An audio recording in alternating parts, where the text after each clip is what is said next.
That's right, so let's get ourselves inside the game. So Dignitas for our first game of 3. This is where the mind games begin. This is when Dignitas, they had to draft up fun, see what they're up against Empire, and game 1 for me is always a bit of a feel when you come into these quarterfinal situations. What do both teams want to really try and achieve? Do you want to try and wear them out? And do you also want to draft something very, very different here in game number 1 that's going to screw around with game number 2 and the way they're thinking? Or do we go with exactly the same bands we always do, which is Mag, Bounty Hunter, Bat Rider? But then again, the Wisp band forced out because Empire love it, and they get Scandal's Templar Assassin. And if they don't pick up Jakiro right now, I can guarantee you Goblik's going to pick that up a second.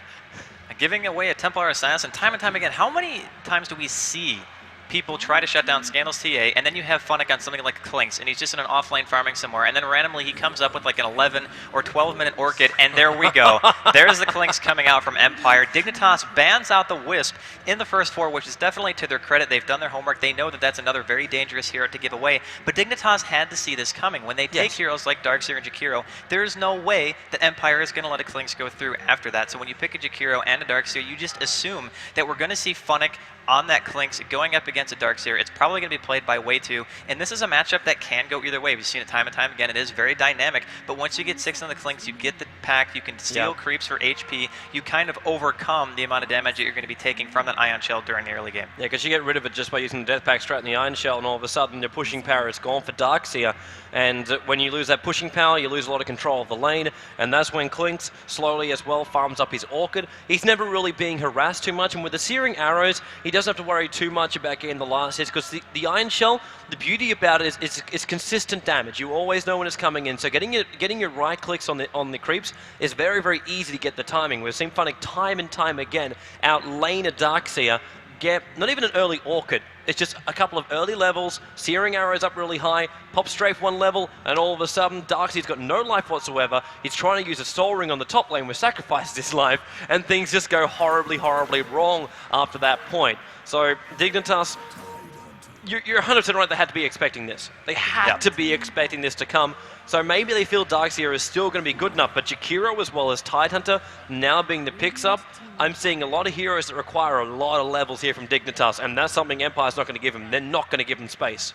Well, Tidehunter and Jakiro are definitely working their way towards a tri-lane. What we're likely to see is that since people have been having this trend recently where they pull the middle lane, I'm assuming that Empire is going to be smart enough to try to ward that out. We've seen a couple of times now today, people are starting to react and say, hey, you know what, we can drop a ward here. It's very hard to de-ward in the first place because you actually can't do it without a crow or some method of being able to break trees, and you obviously have to commit to buying the sentries. So I'm not sure if they're going to be so far past that mentality, they're going to buy sentries themselves just to counter ward their own pull, which definitely could happen, but they want to keep Scandal down. They also want to keep this Clinks down. I'm just not sure if they're going to be able to do it because, like you said, Tide needs 6. Jakiro needs levels just to have any kind of a lane presence at all. So far, we haven't seen a mid come out. We could just see the Darkseer take up the reins in middle lane, just straight up against a Templar Assassin, say, we don't even have to pull at this point. We'll make a normal tri-lane and see if we can find something else that can go up against the Clinks in the top lane. We could also go down Navi's lines, Jakiro solo mid. We saw Dendy try it out up against the Templar Assassin, and as far as technical sounds, it works. The Liquid, it works against Templar Assassin's Refraction. Vim didn't really 100% work in that game in my mind. It was Axe who carried that game completely out during the mid game, but maybe Dignitas are thinking the same kind of thing, but it would be dangerous to do. It would be very, very dangerous to do. And I don't see Tide really finding any kind of extra levels from this, but now we're going through our last kind of bans. Broodmother being banned out. After our last time casting Broodmother, I doubt anyone wants to see Broodmother being picked up again. There's Ven being taken out by Empire, just in case Dignitas are looking for that little opening. The Bane and Leshrac, and one last hero to be banned out by Dignitas, but 2 heroes which Team Empire love to run their support and couple insanely well with Undying or Templar Assassin or Clinks. All of them work. You've got tons of disable, you've got good summon, you've got good tower push, and you've got combos that can work. If Team Empire want to go aggressive tri-lane, pick up that Chaos Knight. We've seen I love how his name's Tito for this one, but it is in fact Soshka, Sox, I call him for short just to make it easier. We have seen him play that CK a hell of a lot, and if he's part of that aggressive tri-lane, they can really nail whoever's on this bottom lane, be it Tide, be it Jakiro, and if Jakiro gets caught out and he gets done down, they lose everything on that bottom lane. He loses levels, Ice Pass out of the play, Tidehunter will just fall directly after that, and they need one hell of a stunner on that bottom lane to take that #1 position for farm. Yeah, we're going to see, though. This last ban is taking quite a long time, and they actually take out Night Stalker of all heroes. I was a little bit surprised they didn't take out the Keeper of the Light. That's a hero that Empire loves to run, especially in situations where you know you're going to be having an Undying plate in that Triland as well. It gives him infinite mana. You can always Tombstone, and you can Decay spam off a cooldown. It applies so much pressure in the laning phase with Illuminate spam that it just makes space for your heroes to farm whatever lane they're in, whether it be the Clinkz in top lane or Templar Assassin in mid, because you kind of have to react to it. It's just so much pushing power. You just don't ever have to go back to base. It's a very, very powerful combination. And of course, you also have that ability once you hit 6 for Keeper to pull you anywhere around the map. And since they're already going to have a Clinkz, Funnick's going to be playing it. It's going to probably be his standard 1-4-4 build, which is to get the max rank of your Skeleton Walk to just have that increased mobility. And because he usually gets his Orchid so fast, he relies on that. Only needs level 1 strafe at around 12 to 13 minutes just to be able to pick off a hero, where if the Orchid is any later, you'd probably want level 2, maybe even level 3 strafe, just to try to compensate for that. So we'll see how lanes work out so far. Looks like Empire is going to take a Rubik. This is pretty much just a countermeasure to the Darkseer and the Tidehunter combination, or the Darkseer and the Jakiro. Whatever spell you can steal, whether it be Ice Path in the early game or Surge, Vacuum, you can steal Ravage as Tidehunter starts to get a couple more levels. Those are really, really good abilities for him to steal at this point, and Dignitas is picking up a Gyrocopter. Yeah, that's right. We saw Gyrocopter a little bit earlier on today, and it was played in a very, very different way, but we were able to see the potential of the damage coming out from Aoi when he was able to play that one for Dignitas, and we're going to see it again this time around. So we are going to look at safe lane. I would say safe lane, unless Gyrocopter is going to go one-on-one with Templar Assassin in the middle lane, which is where you kind of throw him to get rid of those refraction charges very, very early on. He's a specialist at it.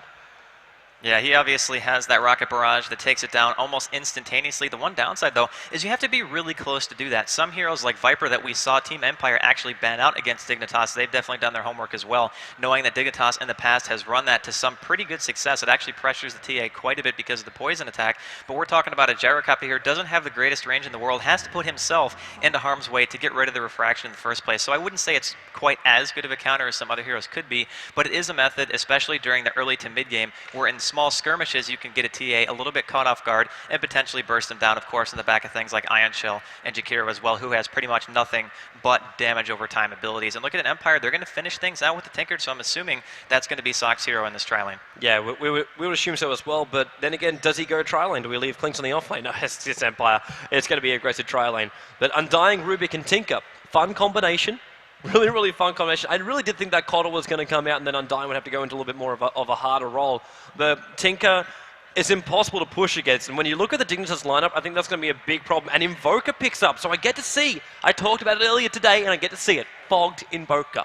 That Fogged Exort Invoker, always a treat to watch. I'm not sure if they're going to be safe laning or not, though, because if you think about it, an Invoker who goes Exort versus a Templar Assassin, that's not really favored for the Invoker in a lot of cases. You're going to be relying on mid-pulls if you want something like that to work. So it's going to be down to if Empire wards that small camp, if they're able to stop the Scandal from getting so underleveled because of those pulls, then they're going to be in great shape. If not, if Invoker is in fact going to be going mid one-on-one versus them, then we could be seeing something very, very interesting.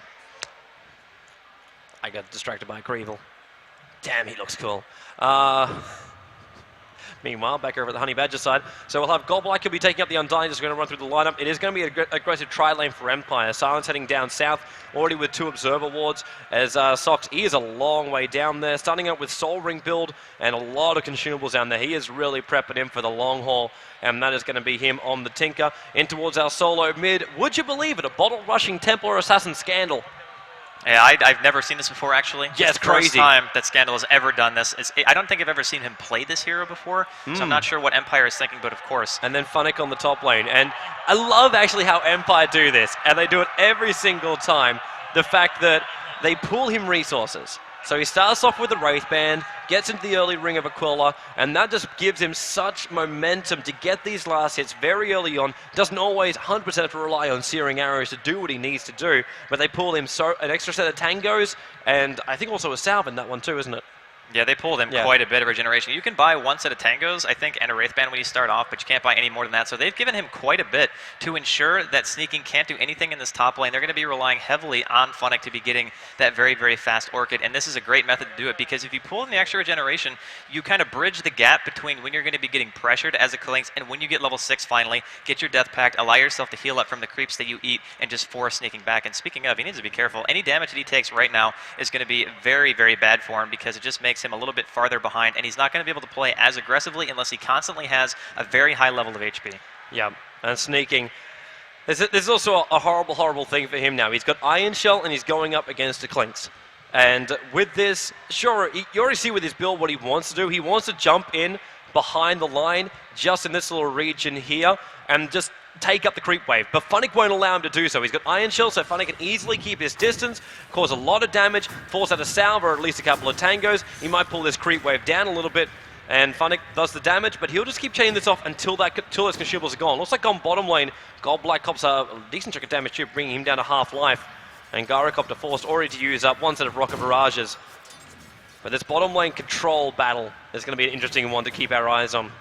Well, the thing you have to be really careful of is if you overcommit right here as Dignitas, you're going to be world hurt. You're talking about March of the Machines, you've got Tombstone, Decay Spam. There is so much that Empire can do to you if you're trying to go for a hill.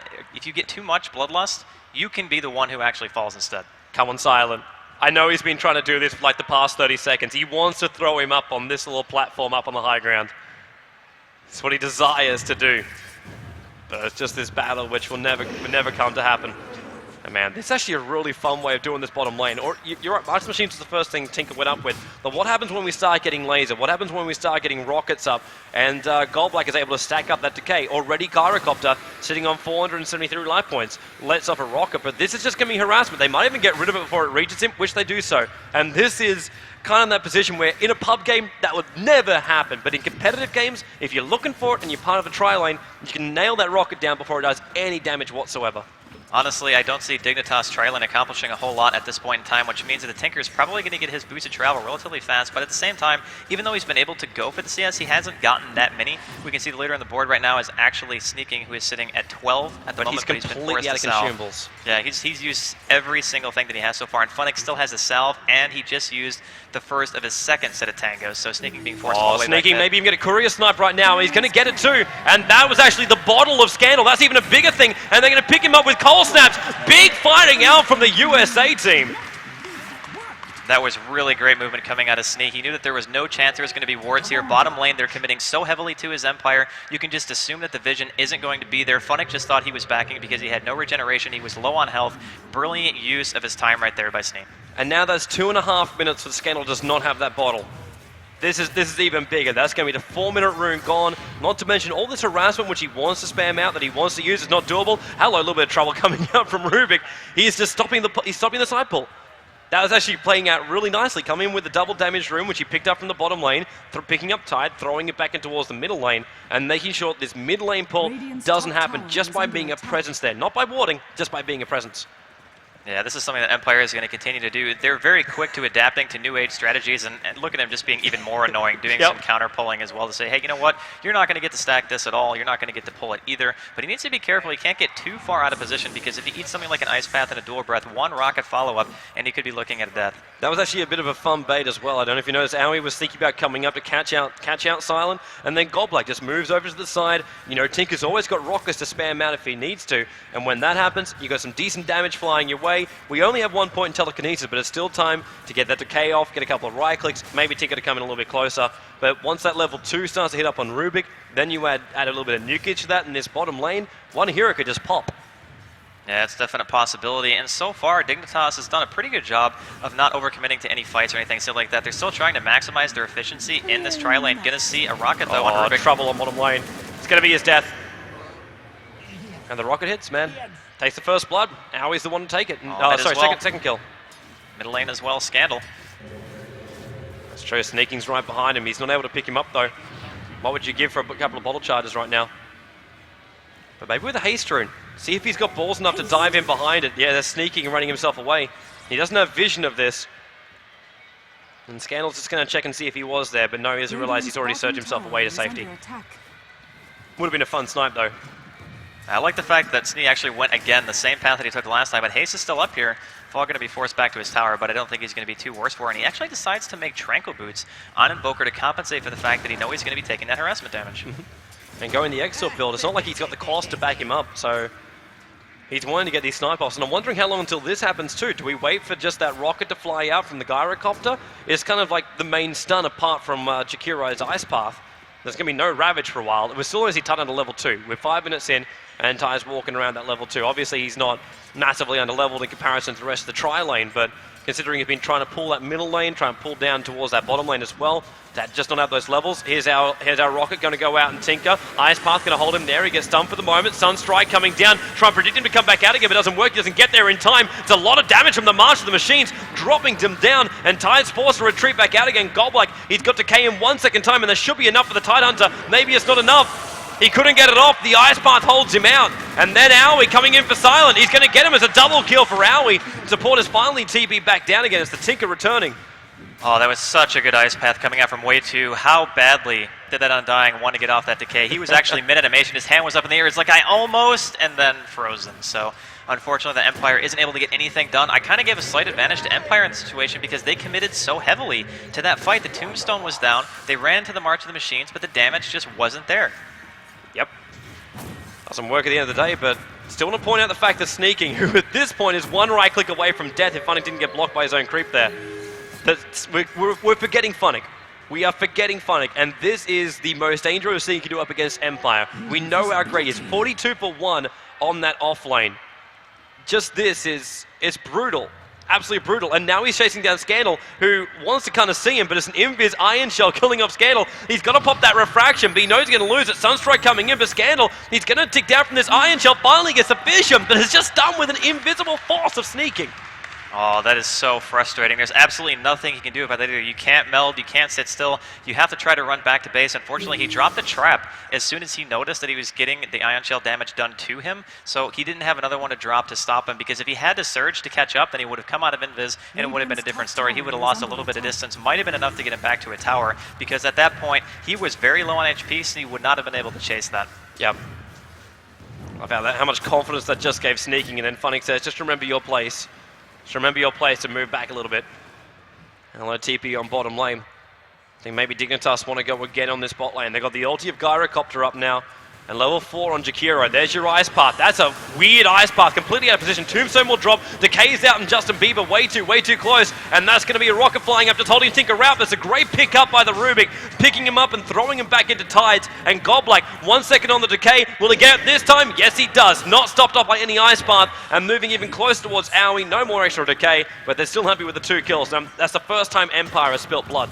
That was a really awkward Ice Path coming out of way 2. As good as the last one that we saw was out of him, that one was not really even in the ballpark, unfortunately, and just put 2 supports really out of position. They didn't lose Owie, so I guess that's okay, but they're giving away kills to a tri-lane that eventually, I mean, this Tinker has a Soul Ring finish. He's level 4. He's going to have level 3 March relatively Scandal soon. again.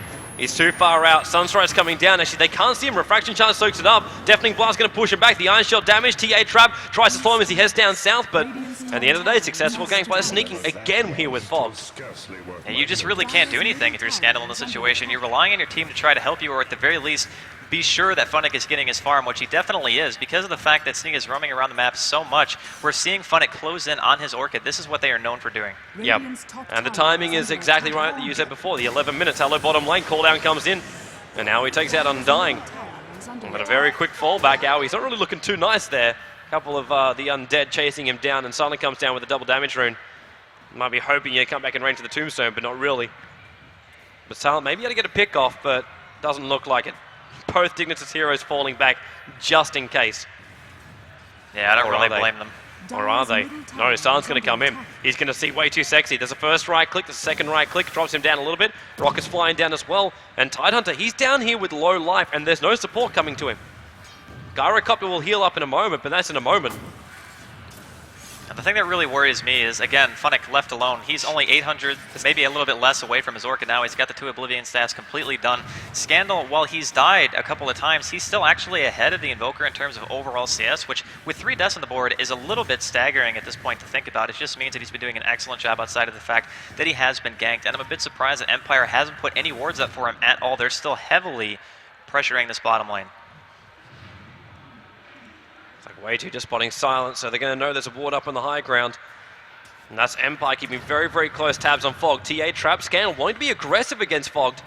And very wisely not overcommitting, but then again we've got Jakiro instantly coming in. He knew the wall was placed, so what do? Bring down a sentry, get rid of that vision. And now Empire go dark in the middle lane again. What have they even got left? Just that one ward on the bottom lane. Watching the transition in that bottom rune. That's it. Everything else they have one behind the tier 1 bottom as well. Ah, right. That one was just thrown down before. So they got great vision on the bottom lane, but nothing for the top and nothing for the middle, which is exactly where Funnick wants to rotate the second he gets the Orchid. Well, the one thing we have to remember is that, again... Scandal, stay, dual breath, Sneaking going to come in, picks up a haste rune, now with the Iron Shell, Scandal tries to turn around and fight this one, realizes he's probably going to die anyway unless support comes in, that's why Silence here picks him up, throws him back up towards the high ground, and now Silence the one who's forced to take up the damage from this. Scandal could set another trap, which he will do so, try and slow down one, not really going to get it, there's a back in again, Sunstrike can be perfectly done, but not enough time, Sneaking's already got the kill, while Scandal picks up the Jakiro, and Sneaking gets himself all the way back to safety. Yeah, Rubik takes a bullet for his TA right there. Definitely the right decision to make. If you're a support, there's no reason to let your TA die if you can help it, especially playing the role that he is. So well done there by Empire, minimizing the losses. It was really good coordination coming out from Dignitas, allowing the Darkseer to pick up the haster and stopping Scandal in the process. They are committing so much to stopping him from farming, and he's still the second highest CSer on the map at 11 minutes. That is absolutely unbelievable. Oh man, it's absolutely beautiful. It's absolutely beautiful. But it wasn't even like just like sacrificing yourself, because it was still a 1-1 trade. We're still looking at one kill going one way, one kill going the other way. So Scandal's very, very happy with this. And Scandal's one of those players we know he can gain so much momentum. Having these extra deaths, he's still 0 for 3. It's going to hurt him. It's going to hurt him. But he knows that Klinks will make space. Klinks will make space for him because that Orchid is up. 11 minutes and we hit the Orchid. We knew this was going to happen, and we know that now Sneaking's going to die in the top lane, but then again, maybe Dignitas know as well. There's two heroes already here. Funnick managed to scout out one of them, and Sneaking's hunting for him now. So Funnick's checking all the corners while Sneaking goes the opposite direction, and he's going to find San. I say San's going to find him, and then watch Klinks instantly move for the Darkseer. We'll look for the Orchid, right-click strafe, and just nail him down, but there's a lot of support coming the way of Silent. He's got to get a good telekinesis, pick him up, throw him down, and it's going to hit there as well. Topping the Tidehunter, there's your Orchid going out, but nice Ice Path. Sentry Wall's being dropped down, they're going to get a kill on Funnick. Scandal's going to join the engagement as well. Meld it, starts up on the Jakiro, and looks like also Undying part of this fight. Who are they going to go? Sunstrike coming down, Scandal trying to be pulled back into it, and the Macro Pyre. It does so much damage. San as well. It's going to be a double kill going the way of Way Too Sexy. One for Sneaky is now dominating, and Goblak chasing him down. Starts with Decay, dropping him down to 1,000 life points. The Fog has rotated up from the middle lane. So 4 heroes on this top lane. All bottom. Looking to shut down Goblak, and you're right, Owie, Funnick's already down here. We're going to see that top lane die though. It's Goblak surrounded by 4 heroes. Meteorite's even going to drop in his head. Soul Rip keeps him up. Stick charges as well. Maybe it's enough. No, the right click comes in. Silent can't do anything more. And then on the bottom lane, Gyrocopter gets his spree ended by Klink. So on both lanes, Empire trying to take the bottom. And then up on top lane, is going to be the Rubik dying right on top of that tier 1 tower. Dignitas is doing an excellent job of keeping the pressure up all over the map. They forced Funnick to buy back. Even though the buyback did prove to be fruitful, they managed to pick off Owie in the process. They should be able to get the tier 1 bottom unless somebody TPs, but it's a tier 1 for a tier 1 trade. Looks like Sneaking's making his way bottom. Man, this is dangerous because that Orchid is still there. And he's got no mana when he comes in. It's just presence to die, basically. Or maybe to deny this bottom tower, but yeah, I don't like his chances, especially when Funnick's doing this. He forced to pop the mech charge, and Klink still takes the tower, and then goes, oh, he's thinking about hunting there for a moment. But decides against it.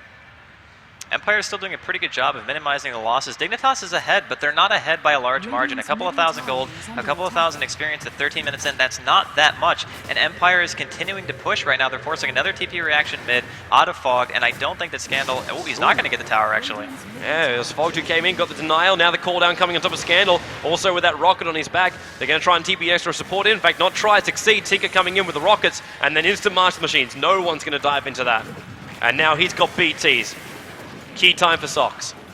Life just got a lot harder for Dignitas. That right there, seeing the teleport from the Tinker coming out, the boots of travel, the double the Martian machines, that's when you go, oh man, pushing is now going to be just that much harder. And they're going to take Roche right away because they know that Dignitas just lost their tier 1 mid. They lost their tier 1 in the bottom lane. Apparently some lag from Dignitas. I hope everything is okay on their end. But this is a perfect opportunity because if you have a Tinker spamming March up on the high ground right outside of the Roshan pit, there is absolutely zero way that Dignitas can afford to go into that. By the time you get in there, you'll have no life whatsoever, and they don't have any abilities to fight this. It's something we're talking about during the draft, and even just with the first 3, they've got so many heroes that require so many levels. Macropyre on Jakiro, fantastic. We've already seen its effectiveness, but Tine doesn't have Ravage. Darkseer, what levels are we looking up on him right now? We've got a level 11 up on him. That's absolutely fantastic, but it doesn't really help you until you want a team fight because you got back, you got Iron Shell, that's great, but only now the first point of the wall comes in, and you need that second point as well to be really, really effective. Yeah, the Roshan's going to go down with zero contention whatsoever. Templar Assassin going for the medallion first. And this is a great choice because not only did he get shut down a decent amount in terms of farm, well, I shouldn't say shut down that much, he's still got the second highest farm in the game in terms of creep kills. He gets an item that allows his team to take Roshan that much faster on the back of Klink's already ridiculous physical damage output. And hello, March of the Machines. And Dignitas, they grouped up as 5 to go in just then. They had to know the March was there. And in the meantime, there's farm up on the top lane. They're going to go for round 2. Tinker will come back in a moment. Actually, Tinker caught short. He couldn't use the Soul Ring, so he couldn't BT back. And there is an opening. They have to use Fortification. So no Soul Ring, which means no BT back to base. There's no rearm. Tinker, he's still pretty damn raw with those BTs, so he doesn't have this fantastic maneuverability. He's going to be a lot more cautious. Double Martial Machines. It's an expensive, expensive combo. It is an expensive combo, but for good reason. There is pretty much no way any team at any point in the game is going to look at that and say, you know what, we can totally walk into this and try to take a team fight in our favor. It's just not going to happen. So now, the longer the game goes, the more item that Tinker's going to get. He's going to start teleporting all over the map, forcing map control. They're probably going to try to push the tier 1 just to take away more control from Dignitas. This is kind of the stride right now for Empire. They can sit back, create space with the Tinker in one spot, use the Klinks to farm elsewhere, or go for picks. Really, the decisions are completely up to them, and I think Dignitas is going to be caught in a very awkward situation very soon. Yeah, but they've got a couple of heroes that might be able to help out. Double Ice Path, then the Dual Breath. Funnick and Goldblack pull back in again. Now the Tombstone going to be dropped by Goldblack. Tries to go Decay. Soul Rip to keep himself up. Macropire being dropped as well for this. But it's just the death of Undying. They hold their tier 1 tower. But they're pulling everybody up towards this top lane. 4 heroes again for Dignitas. The 4-1 is Aoi trying to find farm on the bottom lane. And he's finding himself a Tinker on that bottom lane, which is not making life easy. And Scandal's finding farm in the middle lane. Is it really worth committing that many people for an Undying kill? Well, the fact of the matter is, Dignitas has to keep applying pressure. They need to try to get on Empire's side of the map, force something big, try to get a couple of tier 2s or maybe even the tier 1 bottom at this point. The fact that it's just, they can't really engage because of the fact that Scandal has an Aegis. He's level 11 now, so he's pretty much fully recovered. Fog's only 11 as well, so what they did middle to try to shut down Scandal while it was getting a couple of kills in their favor, he's still pretty much sitting on the same farm as the Invoker at this point. Klink's going to have to help out in a moment. Sneaking's going to come in. It's a smoke gank, and Scandal, he doesn't really have any movement speed. In fact, he buys the Ogre Club already, just expecting himself to have to go that BKB. Funnick's thinking about helping him. TA Trap slows down one, Sneaking with a surge, and now Funnick can open up. Scandal's bringing him back in range of the support, and Funnick, now's your time. Maybe it is. Soul Rip wants to go out from Goldblack. It's going to be the Aegis more dropping. Cooldown will follow up. Decay rockets out from Tinker. He's just sitting inside the trees. And he's going Mana Style Tinker. The Yasha is starting up on him. And Goldblack going to follow on through. And maybe it's the moment. Rockets to fly out. Hitting on Jakiro. Now Goldblack overcommits himself a little bit too far. Ravage, it is level 6 now for the Tidehunter. Manages to bring down that Undying. Meteor going to fall straight over the top of Scandal. He wants to keep right-clicking with this double damage. Does so much damage, and still Martial Machines forcing the rest of Dignitas to walk in to a lot of damage, and that's the reason why Scandal can now turn around and do that damage to Sneaking. Last right-click from Funnick will do the job, and now Fog, he's blocked in! He got blocked in by his own Forged Spirit with a dire creep wave, and now Aoi also trying to TP out. Damage is there! Triple kill for Funnick! Triple kill for that Klinks, and you do not underestimate the Empire Klinks. How often have we seen situations like this where people just completely forget that Funnick's inside of a team fight, he repositions himself, and he gets kill upon kill. They baited out Dignitas so hard right there, they committed heavily, and what did they get? They got a Rubik kill, they managed to take the Aegis off of Scandal, but really nothing big came out of that team fight. It was a fight for almost no reason. They weren't even going to get a tower out of it. They just forced an engagement that they couldn't win, and that's the kind of ticket the Empire needs to keep themselves in this game. Yeah, I would say you keep themselves in this game. Like, it feels like they're not in control because if you look at the kill count, you go, yeah, now we're 16 for 8. We've got double the kills up on Dignitas. It's got to be going their way. But if you check out the gold, 1,000 going the way of Empire. If they get a small kill, they find another opening, and they're finding farm everywhere on the map. And experience-wise, it was going the way of Dignitas, sitting over 3K, but now it's 4,000. Going the way of Empire, and this just gives them everything they want. And I apologize, it's not Tinker going the Yasha. I was clicking on Gyro, yes. Yeah, it was Gyrocopter, and that makes a crap load more sense. Yeah, it definitely makes more sense that an agility hero is getting an agility item rather than a Tinker. I mean, I'm not saying that a Tinker has never made a Manta in his entire life, but usually not at the 19-minute mark. I've seen Syndrome play Manta Tinker. Yeah, it's usually a later game choice, of course, but looks like Dignitas is going to try to pressure this tier 1. The only issue that I see right now is that Tinker himself is enough to pretty much stop any push coming the way of Dignitas, and that again buys more time for Scandal, buys more time for Funnick. Looks like Scandal's trying to make a bit of an opening. Nope, he's going to start on the Forged Spirits and get rid of both of them straight away.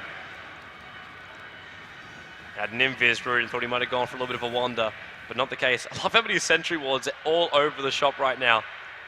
Just Radiant side looking for everything they possibly Funnick can. picking off Aoi. Looks like we're trying to. Not sure if he's going to do enough damage. Looks like Aoi's going to be able to get away. And this is just what Funnick does, man. He just looks for those kills all over the map. This is why he always goes the 1-4-4 build. Of course, he's 15, almost 16 now, which means he's approaching level 3 Death Pact, and he's going to do even more damage once he gets to that point. But it's 19, almost 20 minutes in. His BKB is going to be done in another 400 gold, and then he can pretty much go on whoever he wants with no worry in the world. I like this from Way Too Sexy though, already buying up the gem. Even though he's a little bit squishy, he wants to remove off Funnick's ability to know where he can dive. Really just shut him down completely. And it also means Jakiro can get that Ice Path off before Funnick completely destroys him. Maybe. Maybe. He can hope. Yeah, he can definitely hope, but Funnick's just the kind of a guy who, even though he plays a very aggressive style, he still maintains his farm. He has the highest last hits in the game. Of course, his net worth is also the highest, and he's been moving around a lot. It's not like he's been stationary in his lane. He was until he got the Orchid, but that's the go point for Clinks. That's when you start making things happen. It looks like he's going to just get this tower top, because that's what you do when you have level 4 strafe and that much plus damage. And the thing that really worries me now for Dignitas is, while they have been doing really, really good team fights, Aoi doesn't really have the farm to stand up to somebody who's going to have a BKB as early as Funnick's going to have it, considering that in terms of just pure physical damage output, Empire has it way more than Dignitas. It's actually going to be double BKB too, because Templar Assassin gets hers exactly the same time as Clinks gets his. So, engagement time for Dignitas. If they're not ready for this and they're going, well, if one of them gets a BKB, we'll just go for the other one, they don't have a choice now. They can't get either of them. They have to focus the Undying, the Rubik, or the Tinker, who spams too much machines, and he already gives then Empire what they need. The cover fire of March. I just want to reiterate, I know I've said it a bunch, but Scandal was 0-4 at one point, and he still has a BKB medallion. Tinker. Death. That was fast.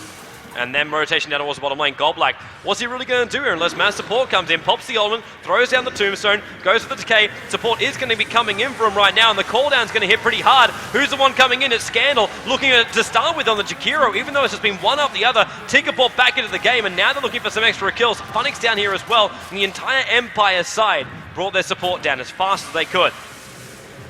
Yeah, Funnick unfortunately didn't have his Death Pact off cooldown right there, so he's a little bit hesitant about going in, and Rubik actually steals the Forge Spirits. Those things are quite powerful, honestly, especially considering the fact that the more physical damage you have right now, the better. 2 BKBs up on the most important heroes of Empire, and they are looking to fight right now as long as they're all together. Yeah, Funnick though walking around Invis. There is one sentry ward that's looking at him as observer ward looking at him closely. Gets picked up by a silent, drop back down again. There's those Forge Spirits you're talking about. Already starting off on Darkseer. Look at that armor just drop on down. He's only got +6 now, and already Tidehunter being completely and utterly disintegrated by Funnick, who popped the BKB, stands his ground. That Ghost set will buy Invoker a little bit of time, but only a little bit. TA Trap, call down, Deafening Blast, splitting them up a little bit. They don't get hit by the second hit, and they manage all to avoid it. And then Marsh Machines and the Forge Spirits behind him. Ice Path stopping Scandal from following through. And he's looking for any kind of pick-offs, thinking someone might be TPing out, threw around the trap, didn't get the vision. And Dignitas sneaking has no mana whatsoever, and they're having to fall back already.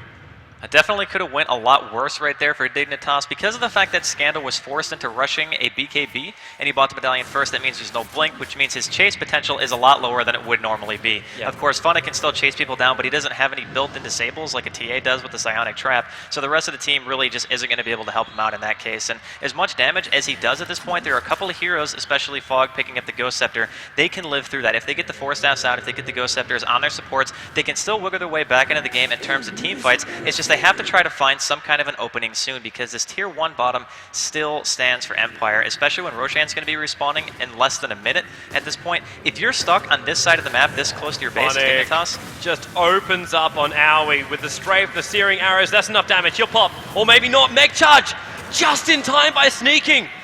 Keeps him on 33 HP. That is some lucky or just insanely talented next level play. It was really good timing, I gotta say. I'm pretty sure he teleported and was just slamming on his mech as hard as he could, going, please God, Aoi, don't die. I'm here to save you. Everything's going to be all right. And then they had a short cuddle session. But aside from that, I mean, Roshan is going to be respawning here any second. They forced Dignitas back onto their side of the map, and this is a perfect opening again. Yeah, that is true. TPs get to come back, and Tinker with some decent mana. Well, in a moment, after he's able to refresh up and come back out again to that tier 2 tower, he'll come down, give them the cover fire they want, and Roshan spawns up in 1 second, and that is going to be now actually 3 seconds. But that is your seconds nonetheless. Ice Path, tied, he's in nice and close. Tinker, got to get that march off already. He couldn't, he put off the rockets and already dead now. Probably doesn't have buyback, and Goblak, he's caught out of the fight. He's pushed up towards the high ground. He has to TP himself back out to the tier 2 tower in the bottom lane. How he's trying to run out of here, Scandal's on his ass, and now Tides, maybe it's going to be enough with way too sexy Fog as well as sneaking there. Tides making his way back in against Scandal. There's that Soul Rip, keeping him live from Goblak, returning just at the right time. Tombstone making life very, very difficult. Scandal will, however, go down inside the Rosh Pit, but sneaking nowhere to go as Funnick with a double kill at the end of the day. Buybacks were forced out, and they think they still want Roshan. I don't think they can take it just now, especially with Darkseer buying back and Gyrocopter also returning to the world. Funnick fashionably late to that team fight, and they managed to kill the Tinker before a single march was used. That's the kind of initiation that Dignitas needs. If they were going to take a fight at Roche, that's how it had to be done. They had to know that not the entirety of Empire was going to be there, and wow, sneaking blows his wall inside of the pit, and no one is there, so 100-second cooldown. That kind of hurts, honestly, because if that fades by the time Empire all regroups and it's still not off a cooldown, I mean, Empire is going to be looking at a lot easier of a team fight, assuming they actually fight with 5 this time and not starting off as 3 or 4. And it would be okay if Dai didn't know that just happened, but Dai have a ward directly next to the pit. They know exactly what happened here. Jump to their vision, they got perfect vision around the Rosh pit. This is some harsh times now. Tinker continues his farm as well. He's got the 4-staff Fennis sitting on top of 1,400 gold, probably going to be making his way towards a Hex, maybe even a Blink if he wants to just be in a much better position to make sure that his March gets the most damage possible that he can, and of course just makes it, you can zone him out even farther away when you have that kind of mobility. And Empire now taking this opportunity, already having the Dalian popped and meld onto Roshan. Negative 11 armor. Roshan just drops so fast, and the Martial Machines, there wasn't a chance for anybody, be it invis or be it just normal to walk into that. They would have died instantly to, was that almost a triple Martial Machines we just saw? Yeah, I think it actually was a triple there. It was overlapping for at least a second or two, and that's just the strength of the hero, because even when you get a BKB, you can't walk into a Tinker and just be like, okay, yeah, everything's going to be okay. You need pipe, you need mech, you need all of it. You need every single thing to just be able to stand in the March alone, and that's completely discounting the rest of the heroes of Empire, and that is just a really, really bad situation for Dignitas. Empire able to hold every single lane silent. Still, he got a little bit of space in that middle lane to find some kind of farm before now Funnick, would you believe again now with the Chrysalis up after his BKB, looking to attack on Fog, and he's already currently an Exort, and this is going to hurt him like hell. The Fate Bolt, Ice Path is holding Fog, and he will not go down. Orca shouldn't pop him. That was really weird. He actually wasn't using Searing Arrows right there. He actually just strafed without popping them. I'm pretty sure if he had the extra damage, he got a couple of attacks off right there. That's 50 extra damage each that he was missing out on. That could have potentially been a kill that he just missed. Maybe he wasn't expecting Rubik to have that Ice Path. It just came out of nowhere. He was waiting, though, so it just goes to show that he was waiting for the initiation. Maybe he thought the telekinesis was going to come first. It might have caught him off guard a little bit, but as soon as the initiation came, he was there anyway. So regardless, you want to try to go for the kill flat out every single time. It's only 1,500 health, and an Ice Path, I mean, a max level Ice Path, you have a pretty good amount of time to do damage at that point. Yeah. So now, what's the next stage for Empire? How do they push out? How do they even push out to the tier 2 towers? Is it just wait for Dignitas to fight? Whereas Dignitas like, well, we don't want to fight, we want to keep farming. We want to get more farm up on Fogged. Level 14, Scythe the Vice, he's already feeling pretty happy about himself, sneaking. I don't know if he's still trying to build up towards the Shiva's Guard, or if that's just a casual plate mail, just so he can have something to try and deal with the negative armor coming out from Empire.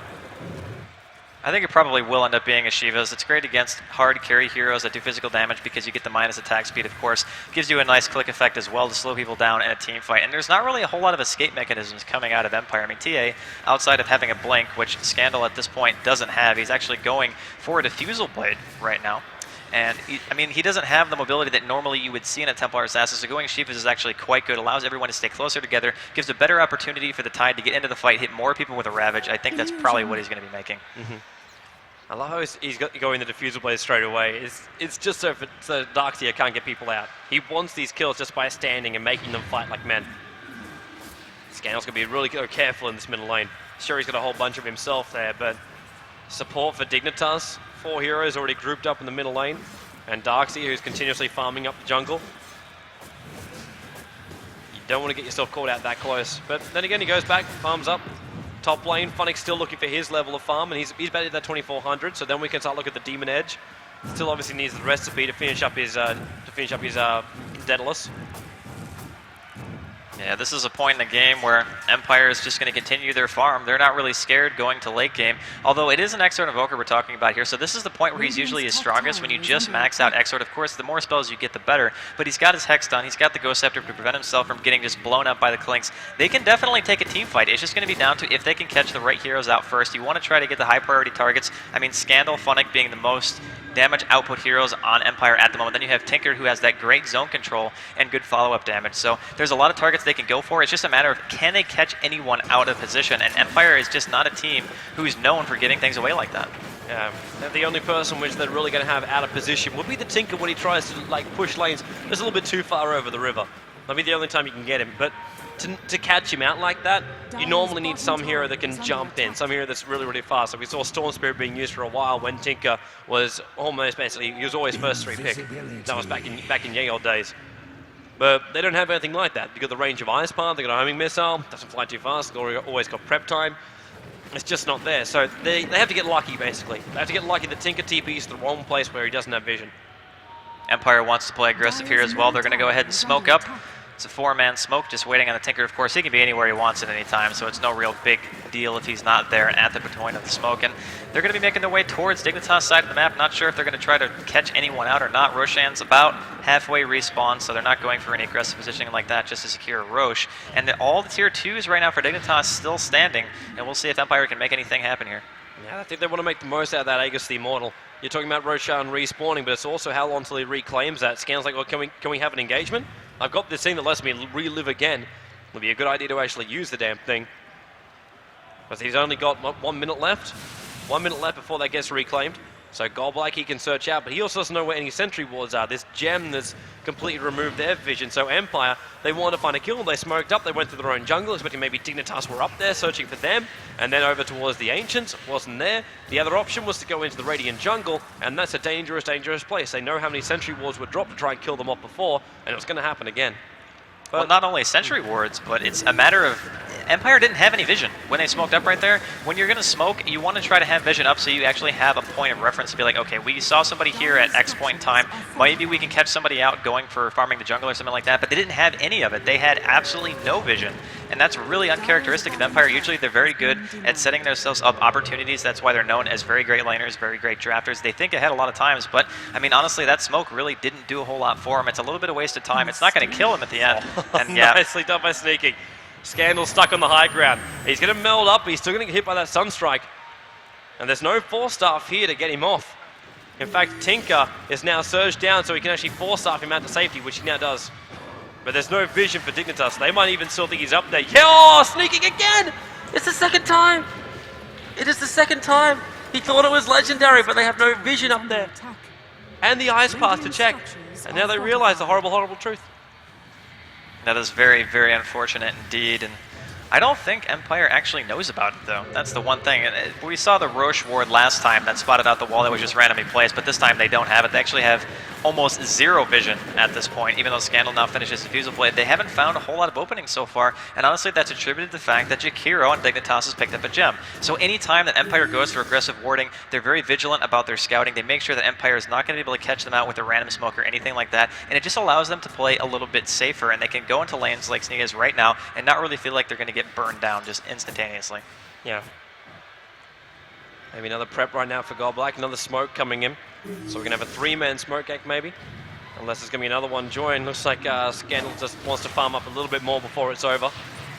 And then we'll go for a bit of a wander with them. Well, so he continues to control everything. And Funnick continues to farm as well. Daedalus is fully done for him, 33 minutes in. Haven't seen his next item, but 234 CS he's managed to find. He is at the top of the CS board, 8 for 1 as well. So as far as kill count goes, he's also on top of that one. Gold per minute's through the roof. 514, not as high as we're seeing today. We're seeing some 600s and some 700s, but considering the Dignitas is still 20 to 12 in favor of them as far as kill count goes, he's got to be pretty happy with himself. That's impressive to say the least, and in terms of Aui's farm at the moment, he's still sitting on 3,800 gold. He's got the Manta finished, so the later the game goes, Gyrocopter actually makes a relatively healthy transition into a hard carry just because of flat cannon and how it works. It's 6 attacks and 1,000 radius that can do a tremendous amount of damage. I'm not sure if he's going to go for a flat DPS item after his Manta is done. He's already got a good amount of HP. He's sitting at about 1,600. His AoE damage output is actually quite good at this point. He's putting points on his stats as well just to beef himself up a little more. So the later the game goes, honestly, Gyrocopter becomes a very, very good carry. Heroes like Rubik, Undying, of course, we talked about early game how it counters the Tombstone when you have the flat cannon, but heroes like, again, Rubik or Tinker, they can't get into a fight. They will get hit by that, and with the damage that Aui's going to be doing the later the game goes, they can't stand in a team fight anymore unless they focus him down. Yeah. We saw the last time Gyrocopter was played by Aoi, it was like 5 hits to bring down just a normal hero. Like, we're not talking like an under-farm support hero. We're talking like that 2-3 position. Scandal. I'm really waiting to see how long it's going to take before he finally gets that Blink Dagger up. Or if he's even going to go it. Is he even going to go it? Do we just transition into something else? Do we look for the Desolator? Do we just look for something else? Now, positioning for TA is super important. I would actually be a little bit shocked if the Blink wasn't his next item. You want to be able to get in right away, pop your meld as soon as possible to get the minus armor out, allow your Clinks to go on somebody and just completely turn them inside out. That's what their plan is. I mean, you want to be able to go into a team fight and just focus somebody down that fast. That's what you get the Clinks for in the first place. Tinker, by the way, now picks up a Scythe of Ice. Yeah, this is a big thing as well because we know Rearm, it does work on that side of the device. So if you find someone else out and you've got the mana pool to do it, then we're looking at a continuous hex. And Gyrocopter, his damage, suppose there is the BKB, but what happens when that's gone? If Tinker doesn't go down, then we're looking good. Or if he's the one to initiate as well and gets that initial hex out of Gyrocopter, then forever hexed, never a BKB. That's definitely a troublesome situation. Roshan's going to be respawning here in just a second, so both teams making their way towards that pit, just waiting at a couple so far. Yeah, this is what I'm talking about. When you have good positioning, you can just spam the march from a spot where they can't even go on you, but actually he's going to bot out instead. He's not going to sit there. Roshan pops right in front of Scandal, and it looks like they're going for it. Surprising he went out just then.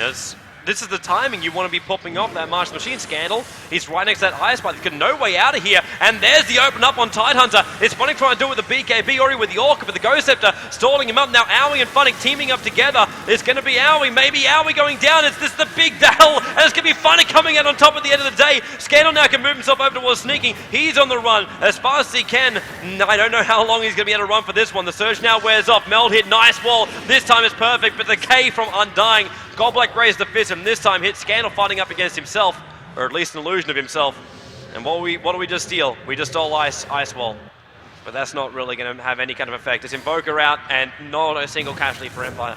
That was such a devastating team fight for Dignitas. The Ravage was actually well-timed to hit Funnick. He didn't have his BKB up. Ooh, the pick off by Fogs. That wasn't the plan. Yeah, but it's still going to be Scandal as well as Funnick picking up what they want. That fight didn't really make any sense. Everybody from Dignitas was attacking different people right there. Funnick got so low, he was at about 20% HP just from Aui's damage alone. If anyone else had helped him at all, Sneaking didn't even wall, didn't do anything during that team fight, got totally locked out. There was no follow-up damage at all. If they had managed to kill Funnick right as Aoi died, they might have had some kind of a chance at turning that around, but everyone outside of Funnick was too healthy. They didn't really do a whole lot of damage to any one person. It was just all super spread out. Honestly, as far as Dignitas' team fight goes right there, it felt a little bit sloppy to me. Yeah. Do we say it's just the curse of the Americans here at Dreamhack? Happened to EG during the last Dreamhack event. Quantic happened to them as well. And now Dignitas. We really hope they don't fall prey to this. And this is just like game 1 jitters. Is what we want it to be, because the better game Dignitas play, the better game we get to watch. And Empire. I am still very, very impressed the fact that Sox is working so well with them, even though doesn't speak Russian. He is still capable of communicating enough with this team and is able to do what he needs to do. But then again, Tinker's is kind of like a bit more of a solo kind of role. Keep all the lanes pushed, come in and hex when you can. And this is why we were talking about the other day, how they give him the heroes that he's comfortable on. He's known for playing Tinker in the first place, so you put him on a hero that he's already comfortable with, and hold on, top lane. Sneaking might be in some trouble, but no hex actually coming out from the Tinker just yet. Yeah, there's the Rockets, nice Ice Spot. Actually going to catch out too, both Funnick as well as Tinker. And Funnick, oh, there goes Jakiro. No line points remaining, and he had full when he started. Back up, nice. Going to cancel off one. There's a Hex already going out, and that'll be the death of Tinker. But Darkseer Wall being used to try and go for that. And there's still a 1-for-1 trade. Jakiro for a Tinker, not the best trade in the world.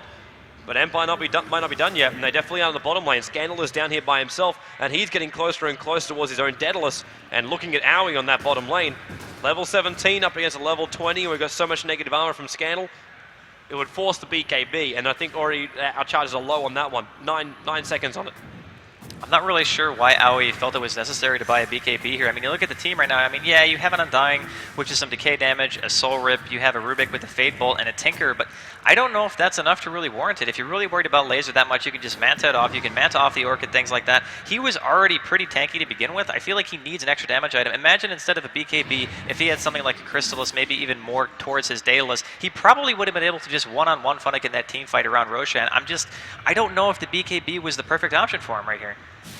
Oh man, he's going to be tested in a moment as we're seeing the next set of items coming out for Empire. Lincoln Sphere fully done now for the Clinks, and just a full Daedalus coming down for Funnick, or going up for Funnick after it buys the Demon Edge from the Secret Shop. As long as he doesn't lose it. Fog is moving up that middle lane, and there's a lot of support here, but then again, there is a huge ass, like Terminator March of the Machine, straight down that middle lane. No one wants to go into that. Yeah, definitely not. Dignitas going to go ahead and take their leave after they see Tinker actually teleporting back to the tier 2 mid. So the rest of Empire is all here. Dignitas retreating back to their side of the map. I mean, this is the point in the game where the Clinks is so far ahead in terms of net worth at everyone else. He's sitting at 22,000 net worth almost, comparative to the 15,000 that is the next highest, and that's going to be Fog playing on the Invoker. So Fog has done a pretty decent job. He's actually not died at all this entire game as an Exort Invoker against a Clinks, which honestly to me is a shock, but that's just attributed to the fact that he went a very, very fast Ghost Scepter. And I mean, you still have some pretty decent carry potential coming out of Dignitas. We talked about the late game of Owie, but he's basically put his late game off by building that BKB. Now he's going to pick up a Demon Edge. Looks like he's working his way towards an MKB. Yep. Empire forcing the tier 2 tower.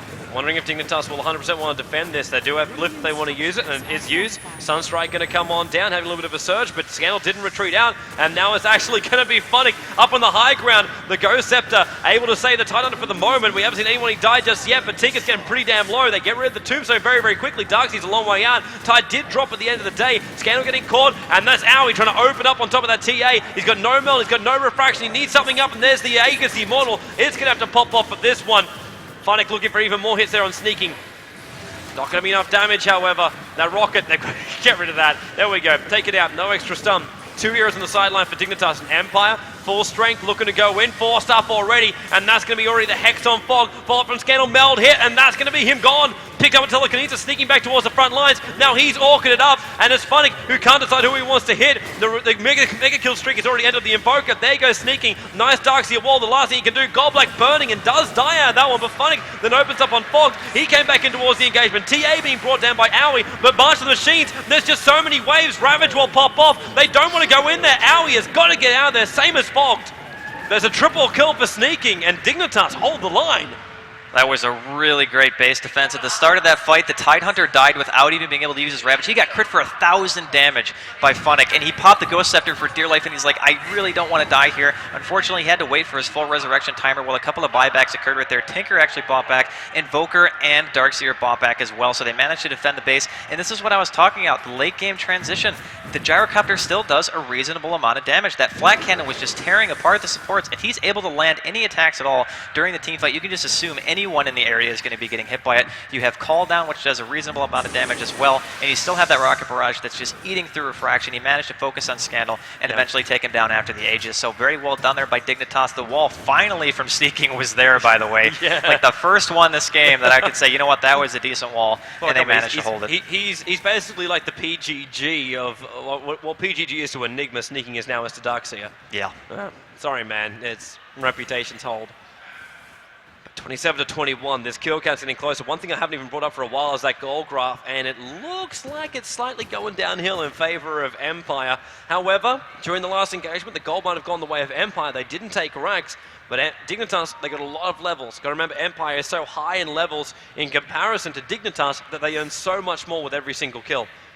That just means the draft from Dignitas is actually quite strong, especially during the late part of the game. You have a Tide Ravage. He only had to use it for one hero, and they still managed to defend their base. Granted, Empire played that a little bit over-aggressively. They dove pretty hard to get the kill on Fog, maybe assuming he didn't have a buyback or anything like that, but it has been a while since he's decided to buy any items, and the longer the game goes, Aui's going to start getting more items. He's got 2,300 gold saved up now. He's getting very close to his BKB. He might just save for the buyback just for safety, just to make sure he doesn't get picked off and eventually lose a Rax, because it is reaching that point in the game, 44 minutes in, where one or two team fights inside of anyone's base, basically, is going to decide the game entirely. I think Aoi always needs to have that buyback, man, just as you said, because you look at this damage which is coming out from Klinks. He's got 4k gold sitting on top of him after Daedalus and having that Orchid. If he gets Monkey King bar up, BKB even in itself is not going to save him from anything. He's going to hurt just as badly. And this is going to be the biggest problem. If Klinks gets space during an engagement, he does all the damage he needs to. If TA gets space or gets a good initiation, she'll do all the damage that she needs to. And then Tinker cover, Rubik making sure he can help out as well. Got to try and steal that Ravage a lot more. We haven't seen it just yet. And, well, Undying just is Undying. Yeah, Undying is up. He's pretty much strong throughout the entire game, but he is pretty much playing a hard support, so he's a little bit poor in terms of an Undying, which I suppose isn't too bad. As long as you drop your Tombstone, get a couple of decays off, pop your ulti, and walk around, you've pretty much accomplished your job at this point if you're Goblack. But we're talking about some items pick up here on Empire. Scandal now has his Daedalus done with 2,000 extra gold, and we're talking about heavy damage coming out from these two heroes. It's going to be absolutely insane. Dignitas grouping up on the top lane. Thought for a moment they were gonna have a bit of a crack and go for a smoke gank, but at the end of the day they decided not to. There's too much pressure coming elsewhere. Tinker's keeping every single lane push. It's like Dignitas can never even get over. Not even just using telekinesis to try and bring down these forward spirits of Invoker who are holding the middle line, but it's the only split push we're seeing come out from Dignitas. They want kills, they want tier 2, they want to force the fight. That's all this feels like right now. They believe they can take team fights. Well, they definitely can. Maybe with this Daedalus arriving now, they if Aoi gets enough damage, maybe it is. Yeah, he's got the MKB now. This pretty much means this is an all-in maneuver. This is all or nothing, because if you're going to save for a buyback... Oh, no, never mind. It is a Daedalus. Wow, I thought it was actually going to be an MKB. You were right. I actually didn't check it. So, yeah, Daedalus done up on Aoi, and that's, again, an all-in maneuver. They want to take this fight. There's a Sentry Ward looking at him. Lincoln Spear, the Hex, the Meteorite, everything being dropped on down, but the decay from Goblack perfect, and the Tombstone making it very, very difficult to move, but Funnick will go down. Marsh Machine, Sunstrike perfectly positioned as well. Picked up the retreating Tinker, and now going to go over towards Fog. How many Sunstrikes can you achieve? It's being stolen out by Silent. That's the reason why he's force-starving himself away. They've got to get out of here. Sneaking on low life. Scandal, he's pretty low as well. Wants to turn onto Aoi. Goblack's here, but then barrage out from Aoi. Funnick, he wants revenge, and look at the damage on the Tides, and then as well onto Aoi. He does pick up a double kill. Rockets from Tinker fly out. There is a TP out, and just in time, and Tinker says, I'm going to be king of the castle. Can't find anybody else further down, and, well, Sneaking is the only one to escape back out. He's coming in through the bottom lane. But triple buyback from Dignitas. Is it Roshan time? Yep. It's Roshan time. That's exactly why they bought back. They're all going to teleport to the tier 2, make their way to the pit as soon as possible. And Scandal is unable to join this fight. Rubik is unable to join this fight. So this might mean for the first time the entire game, Dignitas gets a Roshan. This could be a huge problem for Empire because Scandal's going to be dead for so long. His buyback is going to be off cooldown when he comes up, but he's not going to have the money for it. Well, then again, remember what Tinker's capable of doing. He's even getting himself in a better position. So now, March of the Machines, rearm. March of the Machines, rearm. Funnick opens up on Tides! He's going to die from that one. The Orca should pop him even with that mech. Maybe it's not enough. He lives for the moment, then Earn charges up. But they're forced back out, and it was the Justin Bieber, who's way too sexy, getting brought down. And Tinker, much power showing right now. I swear I blinked and the Jakiro was gone. Like, he used to be standing right outside of the pit, but just caught up completely by Funnick, and those are the kind of pick-off kills that are so, so important because it opens more space. Oh, looks like we're going to open up now on Funnick, and Funnick really caught out. Decay trying to keep him alive, but not enough. Now he's on the sidelines. CA will respawn. There is, however, that Tombstone. The Meteorite dropping down, and a lot of damage being done to Tides. He's almost dead, but not dead just yet. He is being hunted by the zombies. Goblack doing what he can, and it's enough. Tinker's, in fact, the one to pick him up. Aoi standing his ground. He's still trying to get rid of the damn zombies. Goblack soul rips and stands his ground with Scandal. Brings down the Gyrocopter. Well, looks like double kill happening for the Tinker. Still having himself a great old time a little bit further down, and this is going to be Roshan, would you believe, for Empire after all of this. They managed to win that, and they get Aegis, and they get cheese. Funnick, I mean, even though he ended up getting picked off, he bought enough time for Scandal to go ahead and get back up. It let them actually defend, ultimately get the Roshan themselves. I thought the Dignitas had a window of opportunity here. There were only 3 people alive from Empire, but Funnick's damage, absolutely unreal. Just killed the Jakiro instantaneously. I don't really think that anyone was expecting them to be able to defend it as well as they did, but now that they have an Aegis at their disposal, Dignitas had a triple buyback for that, and they ended up not being able to get it. That hurts so much. I think also something that frustrated the living crap out of Aoi is the fact he wanted to kill off Goldblack, but he couldn't do it. Fogged!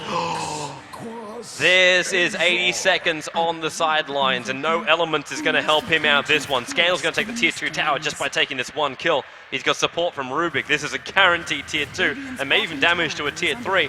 But what I want to say is, Aoi couldn't right-click. He wanted to kill off Goldblack, but he got Blade Mail. He would have killed himself if he attempted it. Well, he actually had his BKB popped when the Blade Mail was on. Fine. Yeah, he would have been fine. I was actually kind of wondering about that because the Undying didn't really seem to be taking any damage. And I knew that he had the BKB because he popped it as soon as they killed Funnick and they were committing themselves to the team fight. But this is now a position where Empire is going to once again be in the dominant role. They have the Aegis for this push, and I'm not sure if Dignitas has what it takes to defend. 40 seconds left on the Invoker being alive. This could potentially be a Rex. Definitely could be. Tide is got to get this perfect Ravage. He's got to get an absolutely perfect Ravage in with the Darkseer wall from sneaking. It's the only way they're going to stop Empire. Already with a pickup. Cooldown going to start. Is there a vac? Scandal's on the way back out, but look at the march of the machines! How do you go into that? The rocket flies out, and they're getting rid of that as well. Not gonna hit on Scandal, and Funnick just opens up a massive can of whoop-ass on that melee Rax till he gets stunned up in Scandal. He blinked in, and now with the wall, it's nicely positioned, but Scandal dropping down Aoi. He goes down, Tide will go down. There's a double kill for Funnick, and they will look towards the Rax, and GG is called. Empire will take game 1 of 3 up against Dignitas here in the quarterfinal of the Dreamhack Corsair Vengeance Dota 2 Cup. I gotta say, man, this game delivered. I think a lot of people were expecting big things in Empire versus Dignitas, and this is just game number 1 between these two teams. Yep. This is an absolute insane game. There were so many back and forth exchanges. Dignitas was so far ahead in terms of kills at the beginning, but the efficiency of Empire getting Funnick that very fast Orchid. How many times are we going to see this in this tournament before somebody stops it? Well, how do you stop him? You can't ban him in the first 2. What are you supposed to do? Most people will ban out the Wisp against Empire. If you don't ban that out, then they'll pick it up. They'll combine it with a CK or Sven or whatever else they want to pick up. There's just too many heroes you can't ban the first 2. So it's got to be the only way to stop him is go against him in the lane. You can't let him solo on that top lane. You've got to have someone more powerful than a Darkseer capable of doing that. Yeah, I don't know. I mean, to me, Klinx is a hero who needs his lane to be absolutely just easy for him to be able to do what Funnick does during the mid game. That's just how the hero works. You can lane against it, but every single time they pick the Klinx, they already know what lanes the team that they're playing against is going to be running. That's why they take it so often. They pick 2 heroes, like for instance in this game, very, very early on, you had the Darkseer Jakiro. Okay, well that screams tri-lane because the Darkseer is obviously going to be going to the offlane. So they're allowed to take it in the first 3 and be confident in the fact that there's not going to be any contention for his farm. So time and time again, they just manage to get these ridiculous situations where the Klinx gets insane farm and just steamrolls the game. Yeah, that it does. Of course, you boys were watching from the sidelines. Well, What were you thinking during it? God's had a lot to say. It was a fantastic way to kick off this playoffs. What a quarterfinal. So back and forth here. Dignitas sort of prioritizing the ganking, getting ahead on the kill lead. Empire being more efficient with their time farming. And come those late game team fights, it actually looked like Dignitas were handling the Klinx okay. They'd focus him down in some of those fights. But that last fight near the Roshan pit, even with Klinx dead, the TA doing a lot of damage, Undying just being unkillable in the middle of things. And the zombie house was just too powerful. So I think Empire just had too many sort of backup plans mixed in there, even with the Klinx having a great start. They knew late game Klinx is still a squishy target to be focused on. Even with the Lincoln Sphere and the BKB, he got killed in these fights, but Empire had the backup plan. They had the TA by Scandal. They had the Undying. They had other sources of damage. Yeah. And snaking from Dignitas was a big story for a lot of people, I do believe. Through, I mean, he started off so well, especially when he ended up taking out the Courier and then the TA, and that just destroyed Scandal's game on TA just for a little bit, but of course he got back into it. And then later on the walls, and then I think he got a triple kill with the wall that he put in base while he was dead. So, you know, just lots of different performances from them. But what did you make of the gyrocopter? Because you said like it wasn't really something that you thought would be useful in terms of you said like Luna might have been a better pick in that scenario. I think Luna is basically a superior version of Gyrocopter. The one thing Gyrocopter has going is the flat cannon being better at taking down Tombstone as well as the zombies, but I think that's something you can focus. A farmed enough Luna can take it down in 2 or 3 right clicks. Luna is just a more reliable carry, has a more reliable ultimate, and I think it's a hero where Dignitas should be going instead of the Gyrocopter. The Gyrocopter pick is just a bit too flimsy, doesn't really do much in lane, doesn't even come mid-game time, is still just sort of farming away. I just feel the hero isn't quite at a place, isn't quite strong enough to actually be viable at the moment. All right, and of course, we're going to be getting these guys into a new game, and Toby and Draskell will be joining the lobby, and this is, of course, going to be a best of 3. So Empire up 1-0, only need to win 1 more game to move on to the semi-finals, where they'll either play against the winner of No Tidehunter and Absolute Legends, which will be played at 10 o'clock on Beyond the Summit stream. So in terms of what Dignitas need to change, need to do, what are your guys' opinions on where they need to kind of focus their efforts on? Well, to me, they had really good movement during the early game. They always made sure they killed Scandal. They killed him 4 times within the first 15 minutes of the game. And the weird part about it was he still had tremendous farm, even given that fact. He was the 2nd highest CSR on the map for the first 20 minutes of the game, with sneaking roaming on him every single time. What I really think that Dignitas needs to do is rethink their strategy, because the way that they pick, they give away their lanes almost instantly every single time that they pick their heroes. I mean, God's nodding his head over there. He definitely noticed it too. When you pick Darkseer or Jakiro, your lanes are almost decided just from those 2 heroes alone, because Jakiro is never going to be going anywhere mid or anything like that. It's a really obvious way of picking, and Empire exploits that time and time again. That's why they're able to get their Clinks so much farm, because they just know he's going to be against a solo. And in your safe lane, you're going to win that matchup every single time. Empire leave Darkseer in the pool on purpose every game they play. As soon as that Darkseer gets picked, they're like, we'll get this Clinks. It's a matchup which they've actually won with the Darkseer against the Clinks you mentioned in the match against EG, but I think Empire they pull him the regen, they give him the extra salve, extra tangos, and they know that Clinks is not going to have any problems in that matchup. So either, I think if for Dignitas, if they want to go Darkseer, they have to get later on in the draft, maybe with that 3rd pick or in the 4th or 5th slot, when they can ban out Clinks in the 2nd stage. Or as soon as they see the Clinks, they have to say, we've got to go something different, got to go offensive trialing, got to be a bit more aggressive and really take it to the Clinks, not let Clinks have that free farm in the top lane. Yeah, you also mentioned just because of the speed of the Orchid, that you kind of felt that Dignitas should be moving around a little bit together in terms of just being able to take something, without, Clinks is going to look for everybody by themselves. Yeah. He can do that, and he can make something happen. Should Dignitas have worked a bit more together as a 5-man Dota? The problem with the Dignitas there, they had Snaking on the Darkseer. I mentioned he's the story. He was 5 kills, 5 assists without a single death. He had an incredibly fast mech, Ghost Scepter, and Plate Mail, but he's not a hero who can control the mid game. If you get a farmed up Darkseer, the one thing where Darkseer can sort of shine is in a teamfight scenario, but Clinks avoids teamfights at all costs. TA is another hero who sort of looks for the little pickoffs around the map, tries to play a more scrappy style of game, and I think Darkseer is almost a bit of a trap against Empire, just because how they never focused around teamfights. If you can't really force teamfights with Darkseer. It's not really a fast momentum hero. That's where Luna can come in as being a nice pick, because it is a hero with a lot of pushing power, a lot of DPS, and can force you to defend towers. Gyrocopter doesn't have that same DPS, so for me, if you want to force teamfights and basically you have to go for pushes, which is something which the Dignitas lineup couldn't do.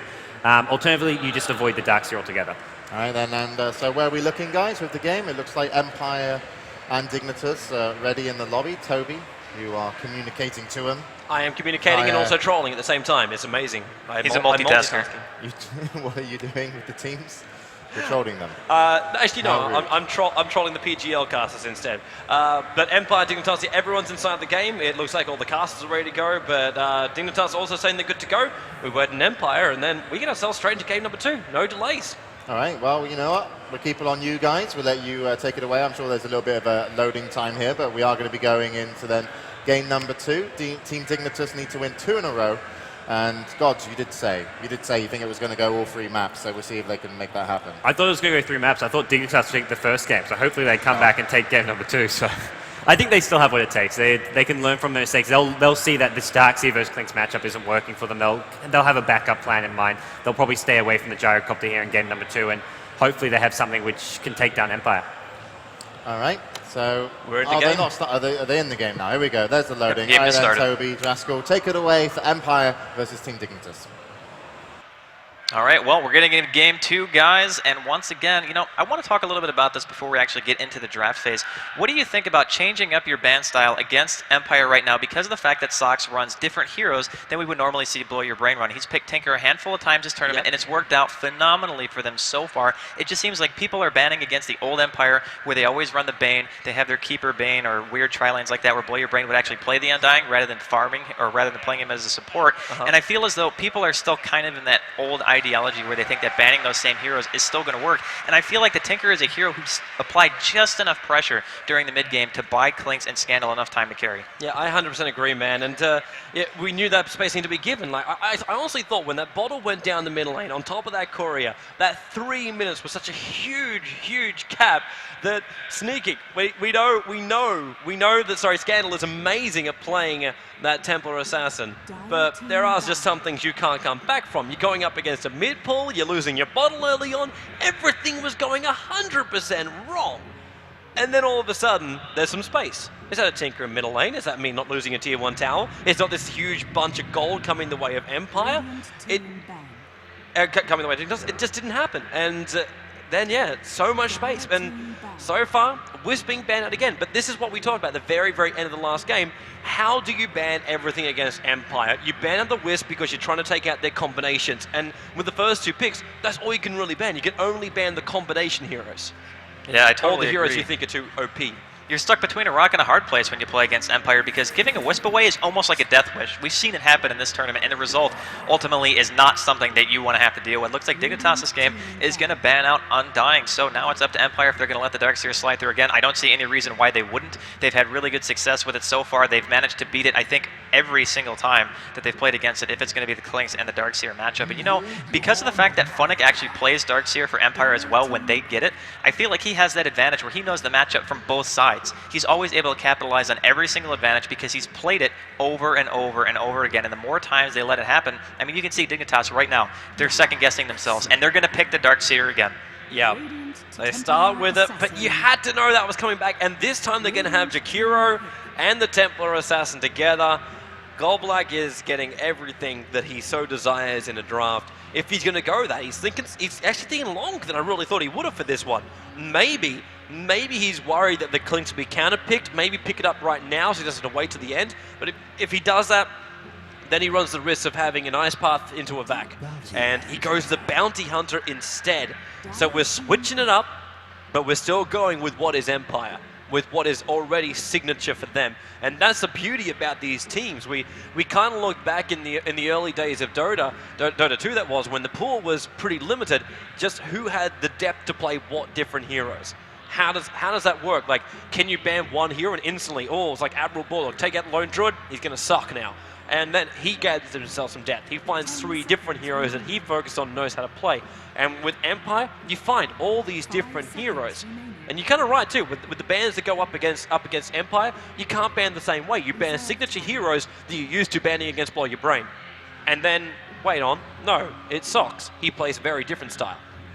Yeah, as time goes on, people are going to have to adapt to that, especially in this tournament, because it's already in the quarterfinals. That means these matches mean a lot more. There's a lot of weight, especially on this game for Dignitas. If they take a loss here, they are out. It is a single elimination semifinal right now, best 3. It's game number 2. Jakiro is going to be taken up by Dignitas here. It's a very, very common combo. Jakiro Darkseer is very strong. They actually had it last game. Unfortunately, it wasn't enough to get them a win, even though they did have their Gyrocopter farming quite well. He managed to maintain around the same level of farm as the Clinks and Scandal did, but unfortunately, it just wasn't hard carrying enough potential yet. He didn't make it late enough in the game to really let himself shine. But taking Leshrac as well, coming out of Leshrac. No fun. I think somebody booed in the audience actually when they picked the Naga Siren. Just a shout out to TI2 back before Naga Siren got her slew of nerfs. But again, this is Empire style. This gives you a free reset button on any engagement that you don't want to take. Yeah. This is so hard too. Like, what happens with Darkseer, Jakiro, Leshrac, they all want to run in. You're looking at every single hero that's going to be affected by this. Are you already waiting for the Naga? It's almost like you've done a prep lineup waiting for this. Do you go with the Juggernaut pickup now? Do you try and find your Enigma? Do we run too many supports then? It's Jakiro, Leshrac support. What do we really look at to try and shut down Naga? Or is it just that get out of jail free card we're looking at? Bounty out of TA. they're not two big AoE combos, which is what we saw in TI2. TI2, we saw everything just pounded into one big area, and then damage, because you do have the side blades from TA, so technically there is that, but there's no Darkseer set up, maybe the Black Hole, and that should be a pretty standard ban out here from Fogged, just in case, because actually it's got to be, because we're looking at 3 heroes that require a lot of farm. These are going to be the cores. Yeah, definitely. And looking at the Bounty Hunter right now, it's probably going to be the off lane. It was banned out quite often in this tournament so far. Managed to slip through this time.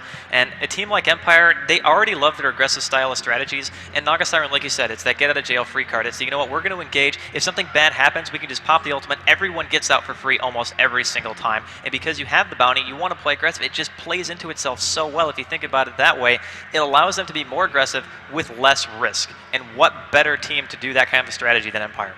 Yeah. Everything about he doesn't ban out the Enigma, he lets it fly. It's going to be the Enchantress as the final ban. Here we have I don't think any team in this entire competition has picked up the Enchantress just yet. No, I don't think they have either, which is really, really strange. I think people have completely forgotten about the Naga Siren and the Black Hole combination coming out from Enigma. That was something that we saw all the time. Yeah, like, people would pick around it specifically. Yeah, it worked perfectly because Naga, you didn't have to end your sleep before the Black Hole begins. If the Black Hole goes, then you shut off your sleep, and then you're good to go. Then everyone just starts damaging away. It's not one of these things where it's like, well, we want to have a huge ass damage like a Ravage, where we have to turn off the sleep and then follow up with the Ravage. And Fold actually let both through, both Tide as well as the Enigma. And imagine if we go Wombo combo. Yeah, it's going to be a little bit worrisome. And Empire's really taking their time on this last ban. It looks like it's going to be CK. That's obviously one of the heroes we saw more often than not go straight up against the Naga Siren.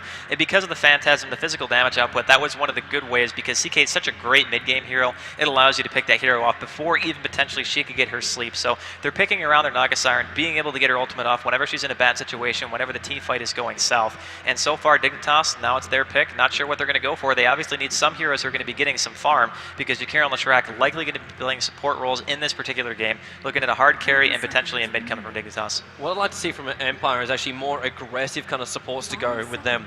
Send the Naga up towards the top lane. Don't go defensive. Try and go for that instead. Then have coupling abilities. Look for heroes like Lina and Lion who have that big burst damage that can take out Jakiro, take out Leshrac, take out the creep waves as well if you want to.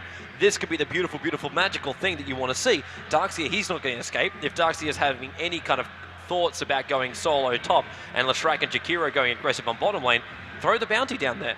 What are you going to do, drop a sentry and dive on the tier 1 tower? It's not really going to 100% work. Maybe go aggressive. Maybe let Empire play the game they love to play, and that's move inside the enemy jungle. You might not even need the Enigma Black Hole and use Naga as just a starting initiator, just as you would a CK stun.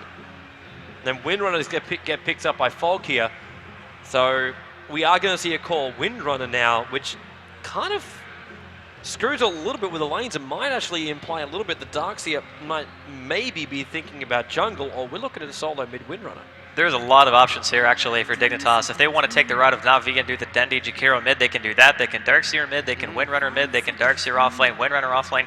The lanes are wide open for Dignitas, and I like that a lot because even though they started off with the same picks, they did again number 1 with the Darkseer and the Jakiro, it does give away your lanes a bit, but if you pick a hero like Windrunner who has this kind of open-ended laning phase where she can really much do whatever she wants, it's just going to be down to what Dignitas wants to accomplish. They're going to try to mind game Empire here a little bit, just to make them second-guess themselves in the laning phase, because in all honesty, if it's a Darkseer versus a TA, the Darkseer wins that matchup pretty easily, and Tidehunter is going to be taken by Empire, so they are going more of a combo-oriented route, and Enigma is still available with one more support already picked up by Empire here. They have one support for the Naga Siren lane.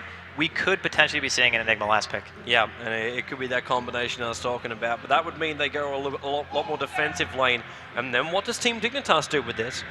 Do they try and run Jakiro as well as Leshrac offensive? Does Windrunner go in that solo? Does Darkseer stay his solo? Or do they even combine up Jakiro, Leshrac, and Windrunner together?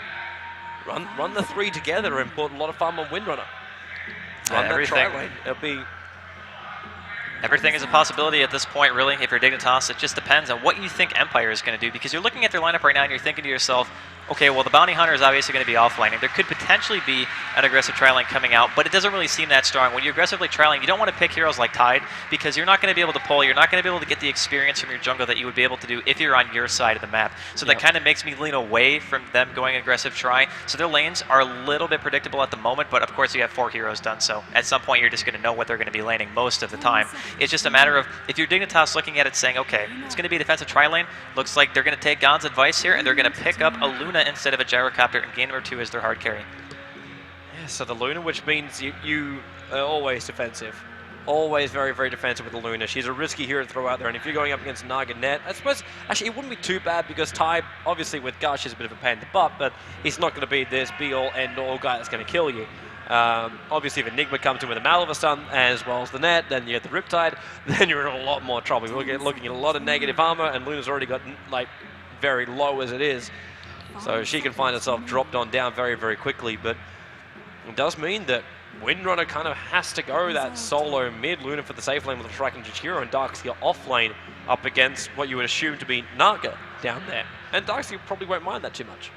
Darkseer is actually going to be a little bit stressed out about going up against a Naga because the way Ensnare works, if you catch him during the Surge, it completely counteracts the Surge every single level because Surge scaling is actually lower than Ensnare, and at level 4 right now on Ensnare, we're talking about 5 seconds of not being able to do anything. That is longer, basically, than any Surge rank that you're going to be able to get out, and you can get caught so easily with that. And of course, the Bane pick coming out from Empire, that is one of their go-to heroes, especially when you think that it's going to be a Darkseer offlane. They have such good lockdown. You get slept once in this lane, and you are just done for. There's no way even a Darkseer is going to be able to get away from it.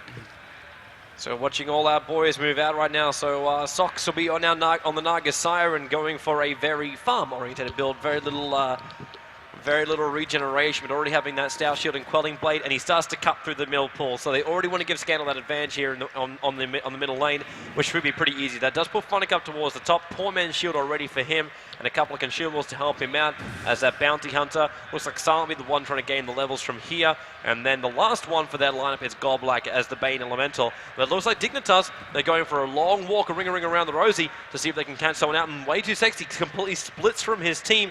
May be able to get a shackle as he runs up high. And Silent sees the line. Is there? No, not in range for the Ice Path. Not possible. But the entire Dignitas side shown on that bottom lane.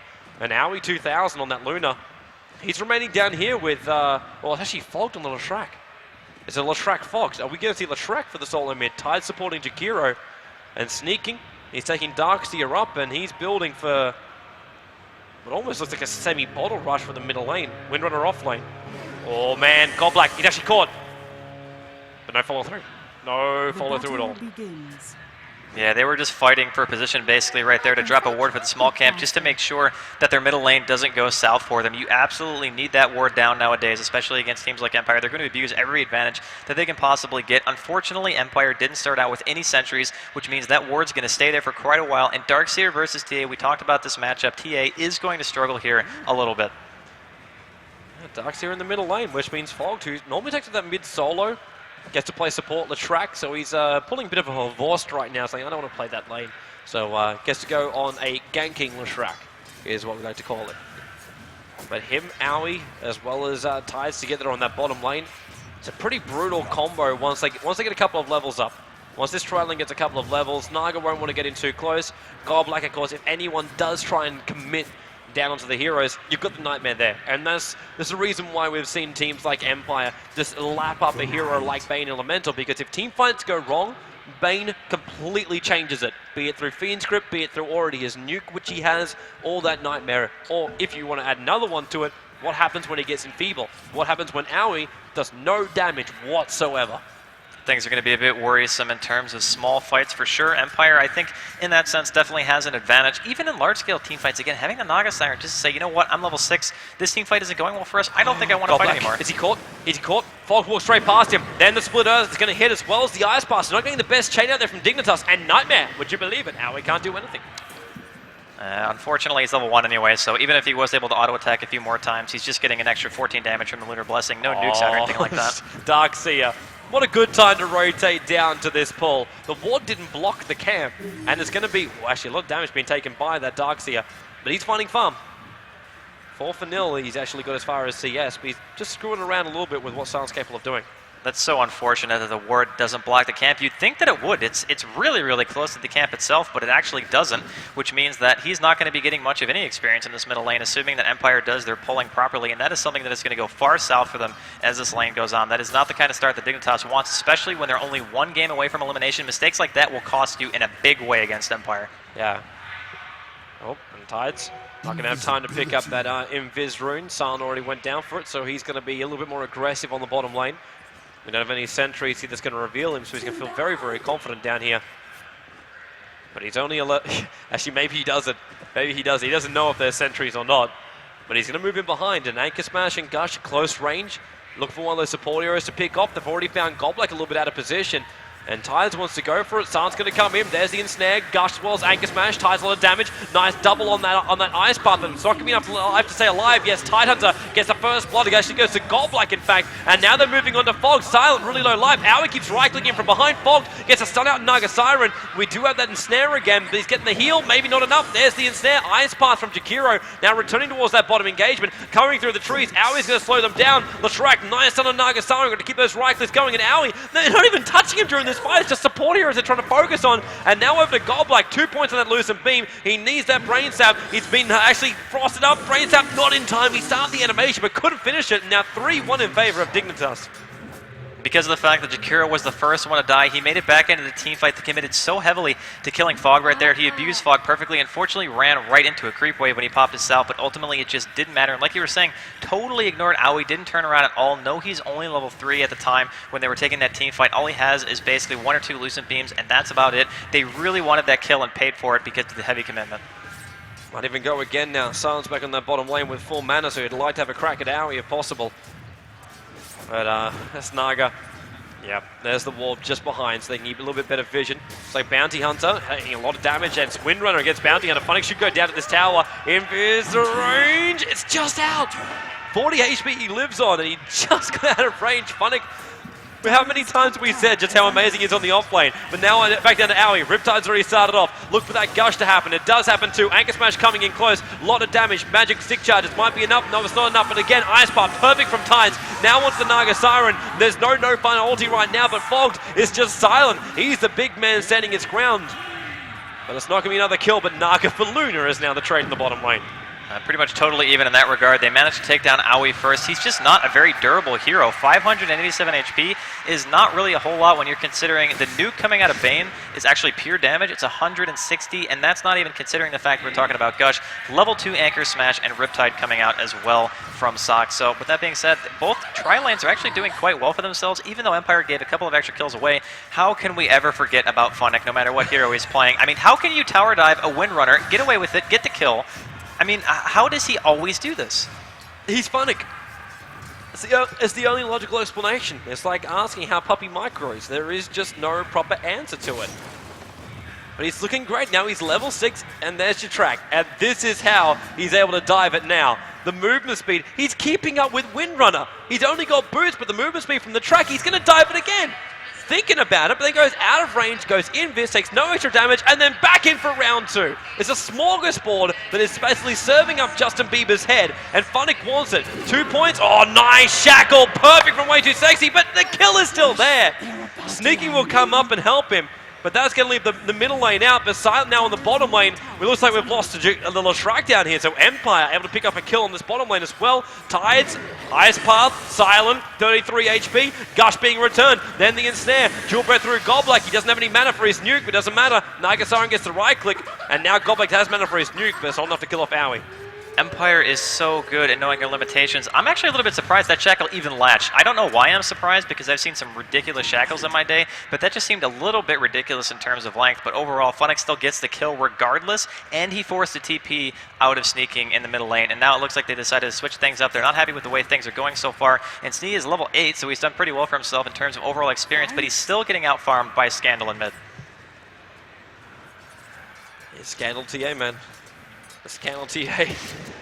Try Way Too Sexy, see if he has any better luck. As Naga Siren now left by herself in that bottom lane. Maybe they're just trying to give her a little bit more experience. Get to that level 6, or it could just be because Tidehunter is forced to walk all the way back to base before he's good to go. What have we got flying out in the courier? Anything important? We have wand and bottle, and it's an empty bottle to boot. Hello, a little bit of trouble, Empire. Got to get Lion Siren out of this one, moving a little bit further away, and just even that smart little maneuver off to the side made it so the Darkseer couldn't get that proper vacuum. That Solar Level 2 vacuum doesn't have the greatest range in the world or anything like that, but it looks like they want to try to go for a dive. Everyone from Dignitas is here. This is definitely a risky play. They're going to drop a ward behind the tower just for the extra vision, but Gallblack is here, going to have a teleport in from Tide, and I think that's going to be enough to make Dignitas think otherwise. Yep. Sneak, or maybe not. Empire now falling back to their tier 1 tower. Ice Path's not going to hit loose, and Beam pops out in the Nagasara. She's low on life, but it's the 2 support heroes playing around the back end, using the Surge to get the Leshrac into position. And Funnick, would you believe? TP's the bottom lane. The second he realized the engagement was going to begin, look for a track. Sentry wards are down. He sees everything anyway, but he wants to right-click on Way Too Sexy and says, hi, remember me? They've even dropped sentries as well out of here from Empire just to ensure nothing crazy happens, just a D ward. I don't know if they noticed that there was a ward behind the tower right there. I'm not sure if they saw anybody place it, but either way, Empire doesn't lose anything for it. They do use a TP, but Funnick is already making his way back, man, looking to catch somebody on the way back, and if it's Way Too, man. It's gonna be, but stop being so cruel! Stop being so cruel! It's just brutal, and he saw him through the track everywhere. The vision was perfect. He knew exactly where he was going to go. Comes in, does the damage, and another track kill for Funnick. And now, going to move on for another track kill, see if he can bring down Darkseer. And Funnick, look at that movement speed. He's almost moving as fast with those phase boots as a surging Darkseer. In fact, he was keeping up for the race. That's just the power of track. You get 20% bonus move speed on top of the phase boots already, and Scowl taking quite a bit of damage here in the middle lane. But I think he's going to be fine. Might even try to dive. He's playing really aggressive considering Funnick is not here to back him up. Yeah, Funnick's already moving up towards the top lane, and now he's going to find Tides. And it's just one to the next, to the next, to the next. And like we looked for the 11 minute for the Orchid before, and now Funnick is just like, well, I don't even need 11 minutes. Oh, he's caught in the Ice Path for the moment. But still, track, movement speed, one right-click Janata, 3 points up in it. How are you supposed to go up against that? We know Jakiro's got a nice high strength gain, but level 5 up against level 9.5 with the double damage. There's not really much Jakiro can do in that position, to say the least. Going to see a TP coming mid, so Scandal's making his way towards here. Once this Tide hits level 6, Empire's going to have even more team fight, and even though they gave away First Blood. Shackle, this time, get a latch from Way Too Sexy. Sentry Wall going to be dropped on down. Darkseer backs him back in again. Ice Path for Funnick. He's running up high, Chill Breath. He burns a little bit. Second Sentry Wall being dropped down. He's now out of range of that one. They can't see him in there, but the Iron Shell will ensure the kill until they all get locked inside one little hole. But Luna, at the same time, goes down in the middle lane, and this will also spell a tier 1 tower. Empire always finding advantages where they can get them. This tower is already low. Top tower has taken quite a bit of damage itself if you're looking at Empire's side of the map. But a tower and basically trading a carry for an offlaner, I think Empire is still going to be happy with that. They have just great decision making. Even when somebody gets picked off, Funnick forces 2 sentries just for 1 kill by running up right there. If he managed to run down, he probably still would have died anyway and dragged him even closer to the tower. So even when he's dying, he's still making plays that just maximizing his own efficiency even in death. It's amazing, amazing just the way these lanes are coming out. But Dignitas, let's look at what they've... Oh no, owie. He's got to get himself away from this one. There's a refraction. Lucid Beam, mini stun. Actually lucky enough to move away. And if this Shackle hits from Way Too Sexy, the 2 heroes will line up for a moment. And Scandal turns around, tries to meld him, but very, very fast on the Windrunner button. Shackle, it latches. And now Owie just pops open the can, wants to go on Scandal, but then he goes Invis, and the track is up on Owie. Again, Funnick is involved. And Templar Assassin brings him down. Sneaking comes in, backs on Scandal. He can meld, but maybe that's not going to help him. And now Naga says, no fun for you. And then Empire will retreat. Way Too Sexy. They're trying to limp on the no fun, but they turn around to fight again. Ice Path holding this time on the Nagasara, and Funnick wants to fight even more. There's the ensnare holding the Darkstream in place. There's the wall as well, and they're going to fight up against the Bounty Hunter as well as the Tidehunter illusions. But Funnick doesn't seem to care. Tracks up on Fogged, and then gets rid of himself. The team fights coming out from Empire just seem to be a little bit higher tier coordination than what Dignitas is able to string together. Every single time they get a little bit picked off, Owie walks in. Unfortunately, he popped his ultimate. It's only level 1.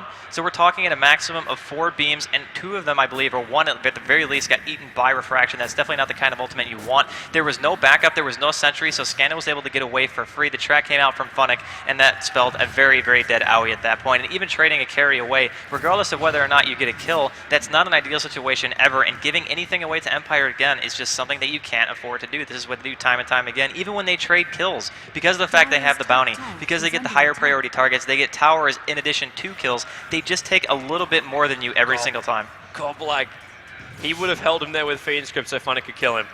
100% they wanted Owie in that middle lane just then. And maybe just round 2. Track is there. Movement speed's going to be there for Goblag to catch up. And Blink Dagger purchased up by Templar Assassin. Surprising at buying it back at the shop, but not on himself. Yeah, there we go. He sold it very, very quickly and then bought it on the side shop. And Funnick is diving through. Looks like Nagasari's having a little bit more trouble at the bottom lane. They're diving back past that Tier 1 tower.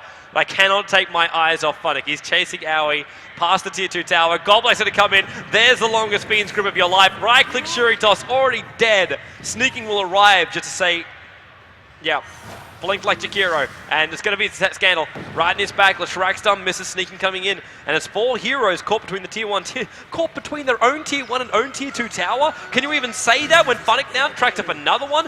Silence going to be coming in. He's got Ravage up, and he can pop it right now. Jakiro's in the corner. Maybe it's going to be there. Meld hit his out and Sneaking. Anchor match as well. The Shackle is there. Now they've held Funnick. Nice Darkseer wall. Back and both in. There's your Ravage to pop, and it will be the death of Sneaking. Scandal's going to take his life. Funnick's in the corner. He picks off the Jakiro, and now trying to hide inside the trees. Not going to be enough. Leshrac actually getting a double kill, bringing down Templar Assassin. Then again another Shackle to latch, and Fogged. The Leshrac getting a triple kill out of the play.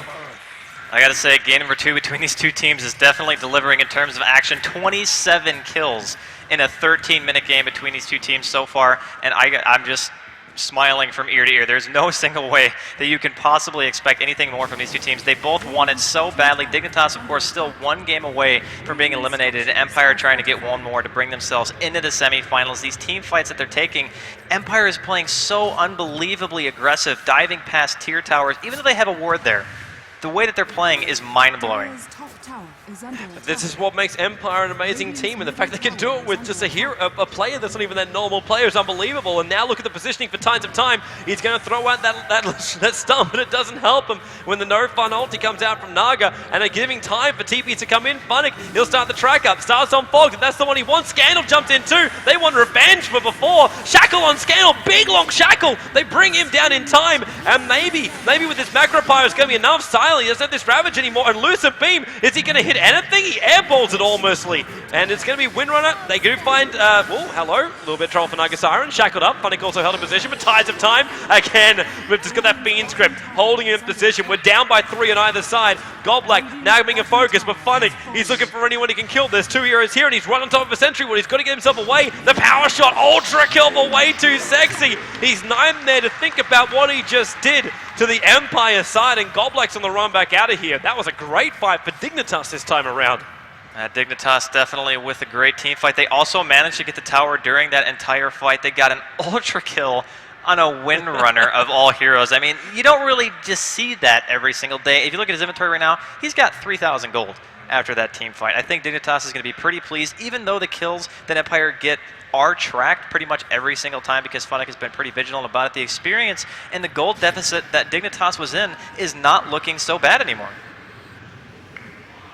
And this is going to be fun times too, because now Windrunner's able to afford a full 4-staff, and it's going to add maneuverability now. Bounty Hunter's trying to follow you down. You got 4-staff. You can save your teammates. You can save yourself. You can push him out of position. Look for that Ravage. Actually avoid it. But Windrunner deserved that ultra kill. Those shackles that were latching just gave the biggest opportunities to bring down these heroes. The fact that Scandal died so early on is just testament to that. Yeah, having Scandal die that early really hurts because he's a tremendous amount of their damage at this point. You have a TA who goes for a straight blink. I thought he might be going for a rush BKB just because they have things like Darkseer, they have Jakiro, they have Edict. I mean, Edict is going to go through anyway, but it's just such a hard thing to deal with when you have so many spells that eat through your fraction that fast. And you also have to worry about the disable portion, like you were saying. Really, really good shackles coming out of way too. These team fights are not going as well as Empire wants them to, and even though the Bounty Hunter was one of the last people to die in the team fight, so there's still a lot of tracks, it's still a little bit troublesome. Shackle tries to go on the top lane, then instantly tracked in revenge and Fogged. I'm worried about him right now. He's walking around with 500 life points, and you've got yourself not only Scandal with a Blink Dagger attack and a Haste Rune up his sleeve, but you've also got Funnick on the prowl, who also now buys up his Mithril Hammer, what we assume to be BKB, but if he wants to go all the whole hog, we could be looking at, oh, Naga! That's not where you want to be, and this time Sneaking tries the wall, but it's just a quick TP out, but no! Ice path in by Tides. He can whip the macro pie for this one. He wants to try and force Naga into the wall. She has to go further up now. Leshrac comes in looking for the stun. Scandal trying to help out, but it's going to be Naga dying on the high ground. Wonderful back by Sneaking. Wall misses everything, but the back works. Yeah, interesting that it ended up working out that way, but nonetheless, the Naga Siren does end up falling, and Dignitas is looking here poised to try to take Roshan without a Naga Siren ultimate, without any way to initiate. Windrunner, Scandal. Maybe he thinks he could take that one. In fact, I think he definitely believes he can. And the fact that Windrunner just took so much damage, and Blink hit and Meld hit as well. Scandal's trying to make this as hard for Dignitas as possible just by dropping their life points and making them fearful to go in, because they still don't know where Funnick is. Now he's in the middle lane, showing himself. Dignitas can't take Roshan anymore. Scandal single-handedly pushes 2 or 3 members of Dignitas back off of his side, and I was going to go back to farming, like I said, working towards that BKB, but this is a point in the game for Empire where if they get 1 or 2 good fights, it's going to be so much more impactful than Dignitas, because we have level 13 on Funnick, which means the track is now level 2. He's actually still tracking up people randomly all over the map, being relatively annoying in the process, I might add, and Tides of Time is a recipient in one of those tracks. It just allows them to see the team fights, and this is just the active style of play that Funnick loves to do. He's all over the place, ensures that he can see the important heroes, and when they know that Dignitas is going to be trying to engage into a team fight, that gives you an advantage and knows, or they know you can position yourself better when you know where they are. I mean, that's just pretty much logic in that sense, and Tidehunter now with its Ravage back up. Empire is just looking for an opportunity for people to split up on Dignitas and try to pick them off. It's actually kind of funny when you look at most games, you say you control this area, and whoever controls this area will normally win the game. And that's what it all comes down to. And Funnick, it's the beauty of Bounty Hunter. He's always able to control. And now Fogged, I wish you the best of luck of living right now. He's going to pop off a little bit of damage, and that's going to be all she wrote. It's a quick kill. Bounty Hunter just moves himself back out again, pops off the bottle charges, and lives a very, very happy life. They're starting to regain their advantage after the next couple of pickoffs. Those mean so much, especially to a hero like Bounty Hunter. Not only do you get the solo experience, you get the track gold, it pretty much single-handedly brings you back into the game, even after you lose a couple of team fights. And in that sense, Dignitas has done a really good job.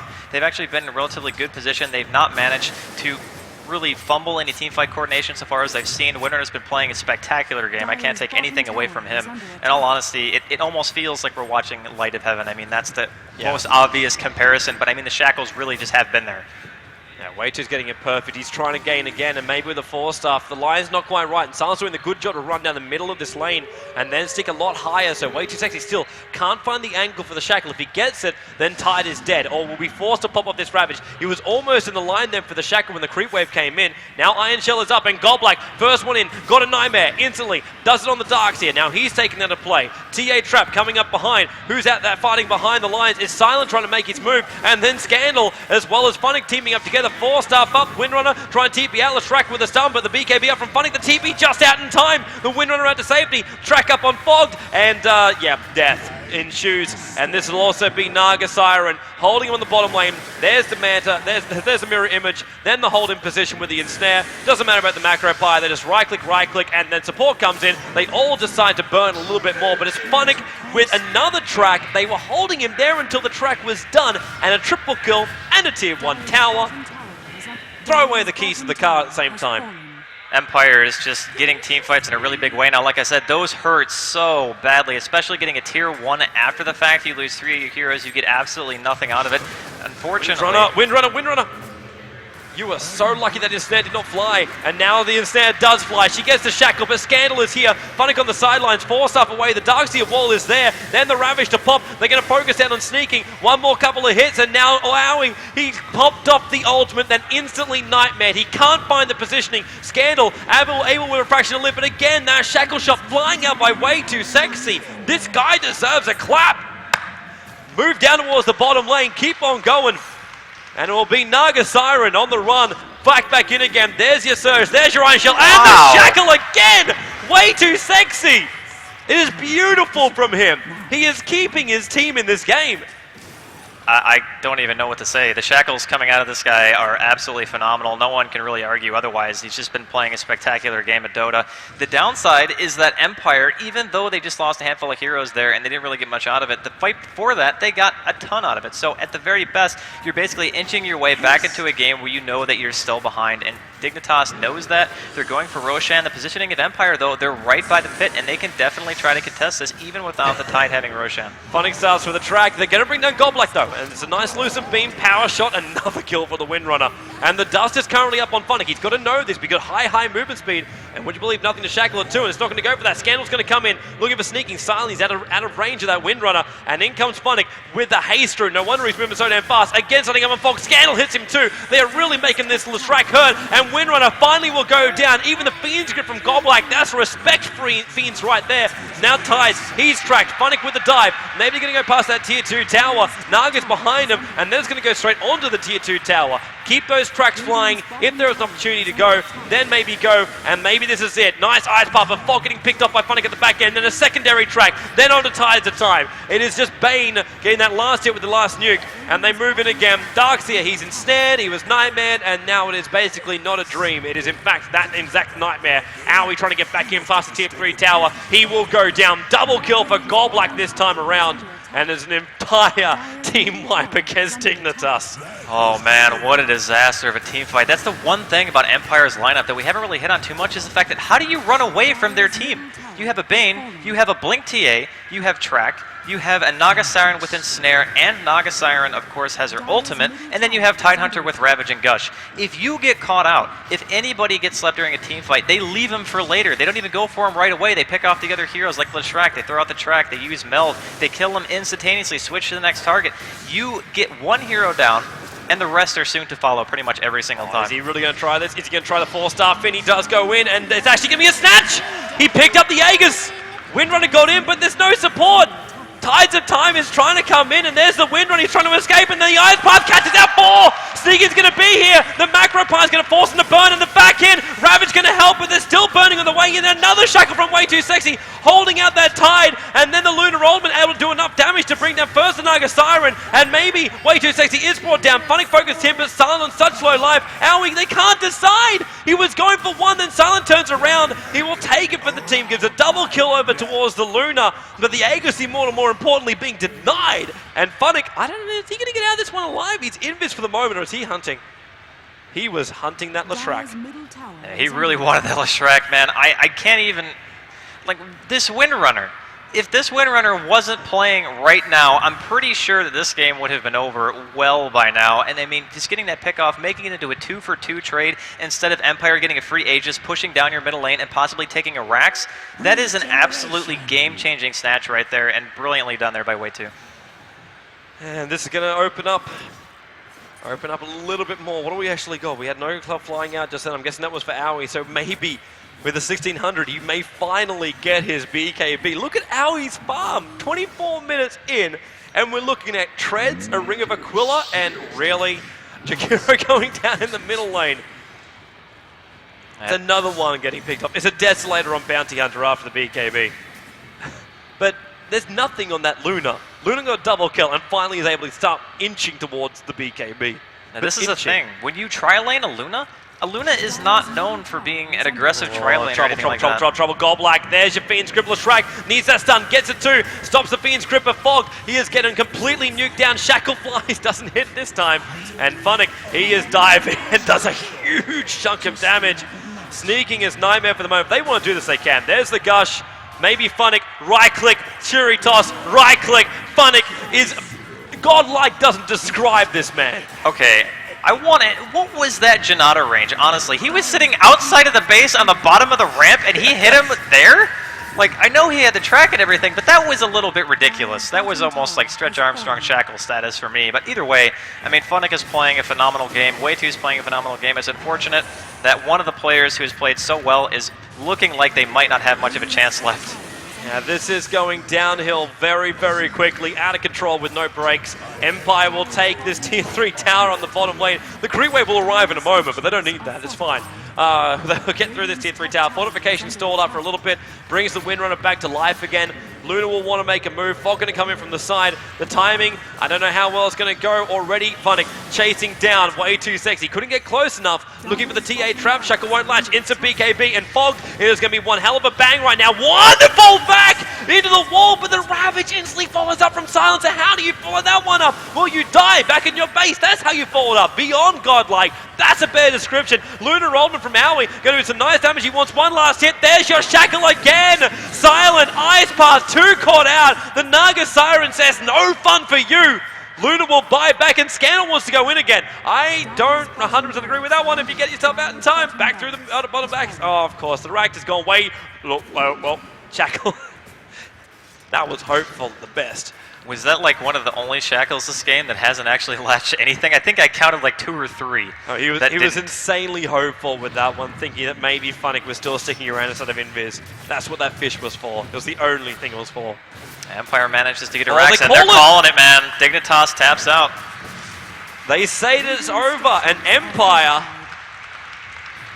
Empire go through from the quarterfinal 2-0, knocking out the USA. The boys that flew in, Dignitas. They don't get through, and Empire's roster stays together for this. I want to shed a tear right now for Way2's Windrunner. I hope the audience joins me in that, because he honestly played the game of his life. It was absolutely amazing to see. Unfortunate that Dignitas has to take their leave now. They go 0-2 to Empire. I think going into it, a lot of people probably said that Empire was going to come out on top. Their team play, their drafting, all really on point. Anybody who said that Empire was going to be a weaker team for having Sox on their team rather than blow your brain is just being completely proven wrong. Yeah, 100%, man, 100%. I know there was a lot of haters out there going, oh, can Sox really do it? And maybe he can. Maybe we will have, considering on the other sides of the bracket, Na'Vi going up against Empire in the grand final. Of course, there is a long road to go before you get there. There's the other quarterfinal playing on right now, which probably is also ended. We might get an update from Gods when we switch back out from this. But we have Na'Vi going up against Evil Geniuses. That's the next game coming up here on this live stream, or the main stage, depending on where you're viewing this. And man, I cannot wait for that game. I cannot wait. Just like this game. We thought this was going to be so much closer though, Draskell. This was supposed to be so much closer. I mean, if you look at the games, there was a lot of team fighting going on for Dignitas that went in their favor. But when you give away a Bounty Hunter, we saw game 1, Dignitas banned out the Bounty Hunter. They knew that there was a potential that you were going to get a team like Empire who loves their aggressive strategies. They're going to find the track kills all over the map, and they're just going to eventually snowball. In terms of overall kills, it's not like Empire was that far ahead. It's just that every time they got the kill, it meant so much more to them. And because, again, they had a heavy lockdown team, they had Bane, they had Tidehunter, they had Naga Siren, and they had Templar Assassin. Every single time they got picked up a little bit out of position, it always resulted in a massive amount of kills just because of how hard they can punish you for it. Yeah, and because you can see that's the end, like Bounty Hunter's level 20, but he got 777 gold per minute. It's just gold flowing through the veins of the hero, and I just want to say, Gods, man, you were sitting here the entire time watching this one. James has passed out because that game was so funny. Yeah.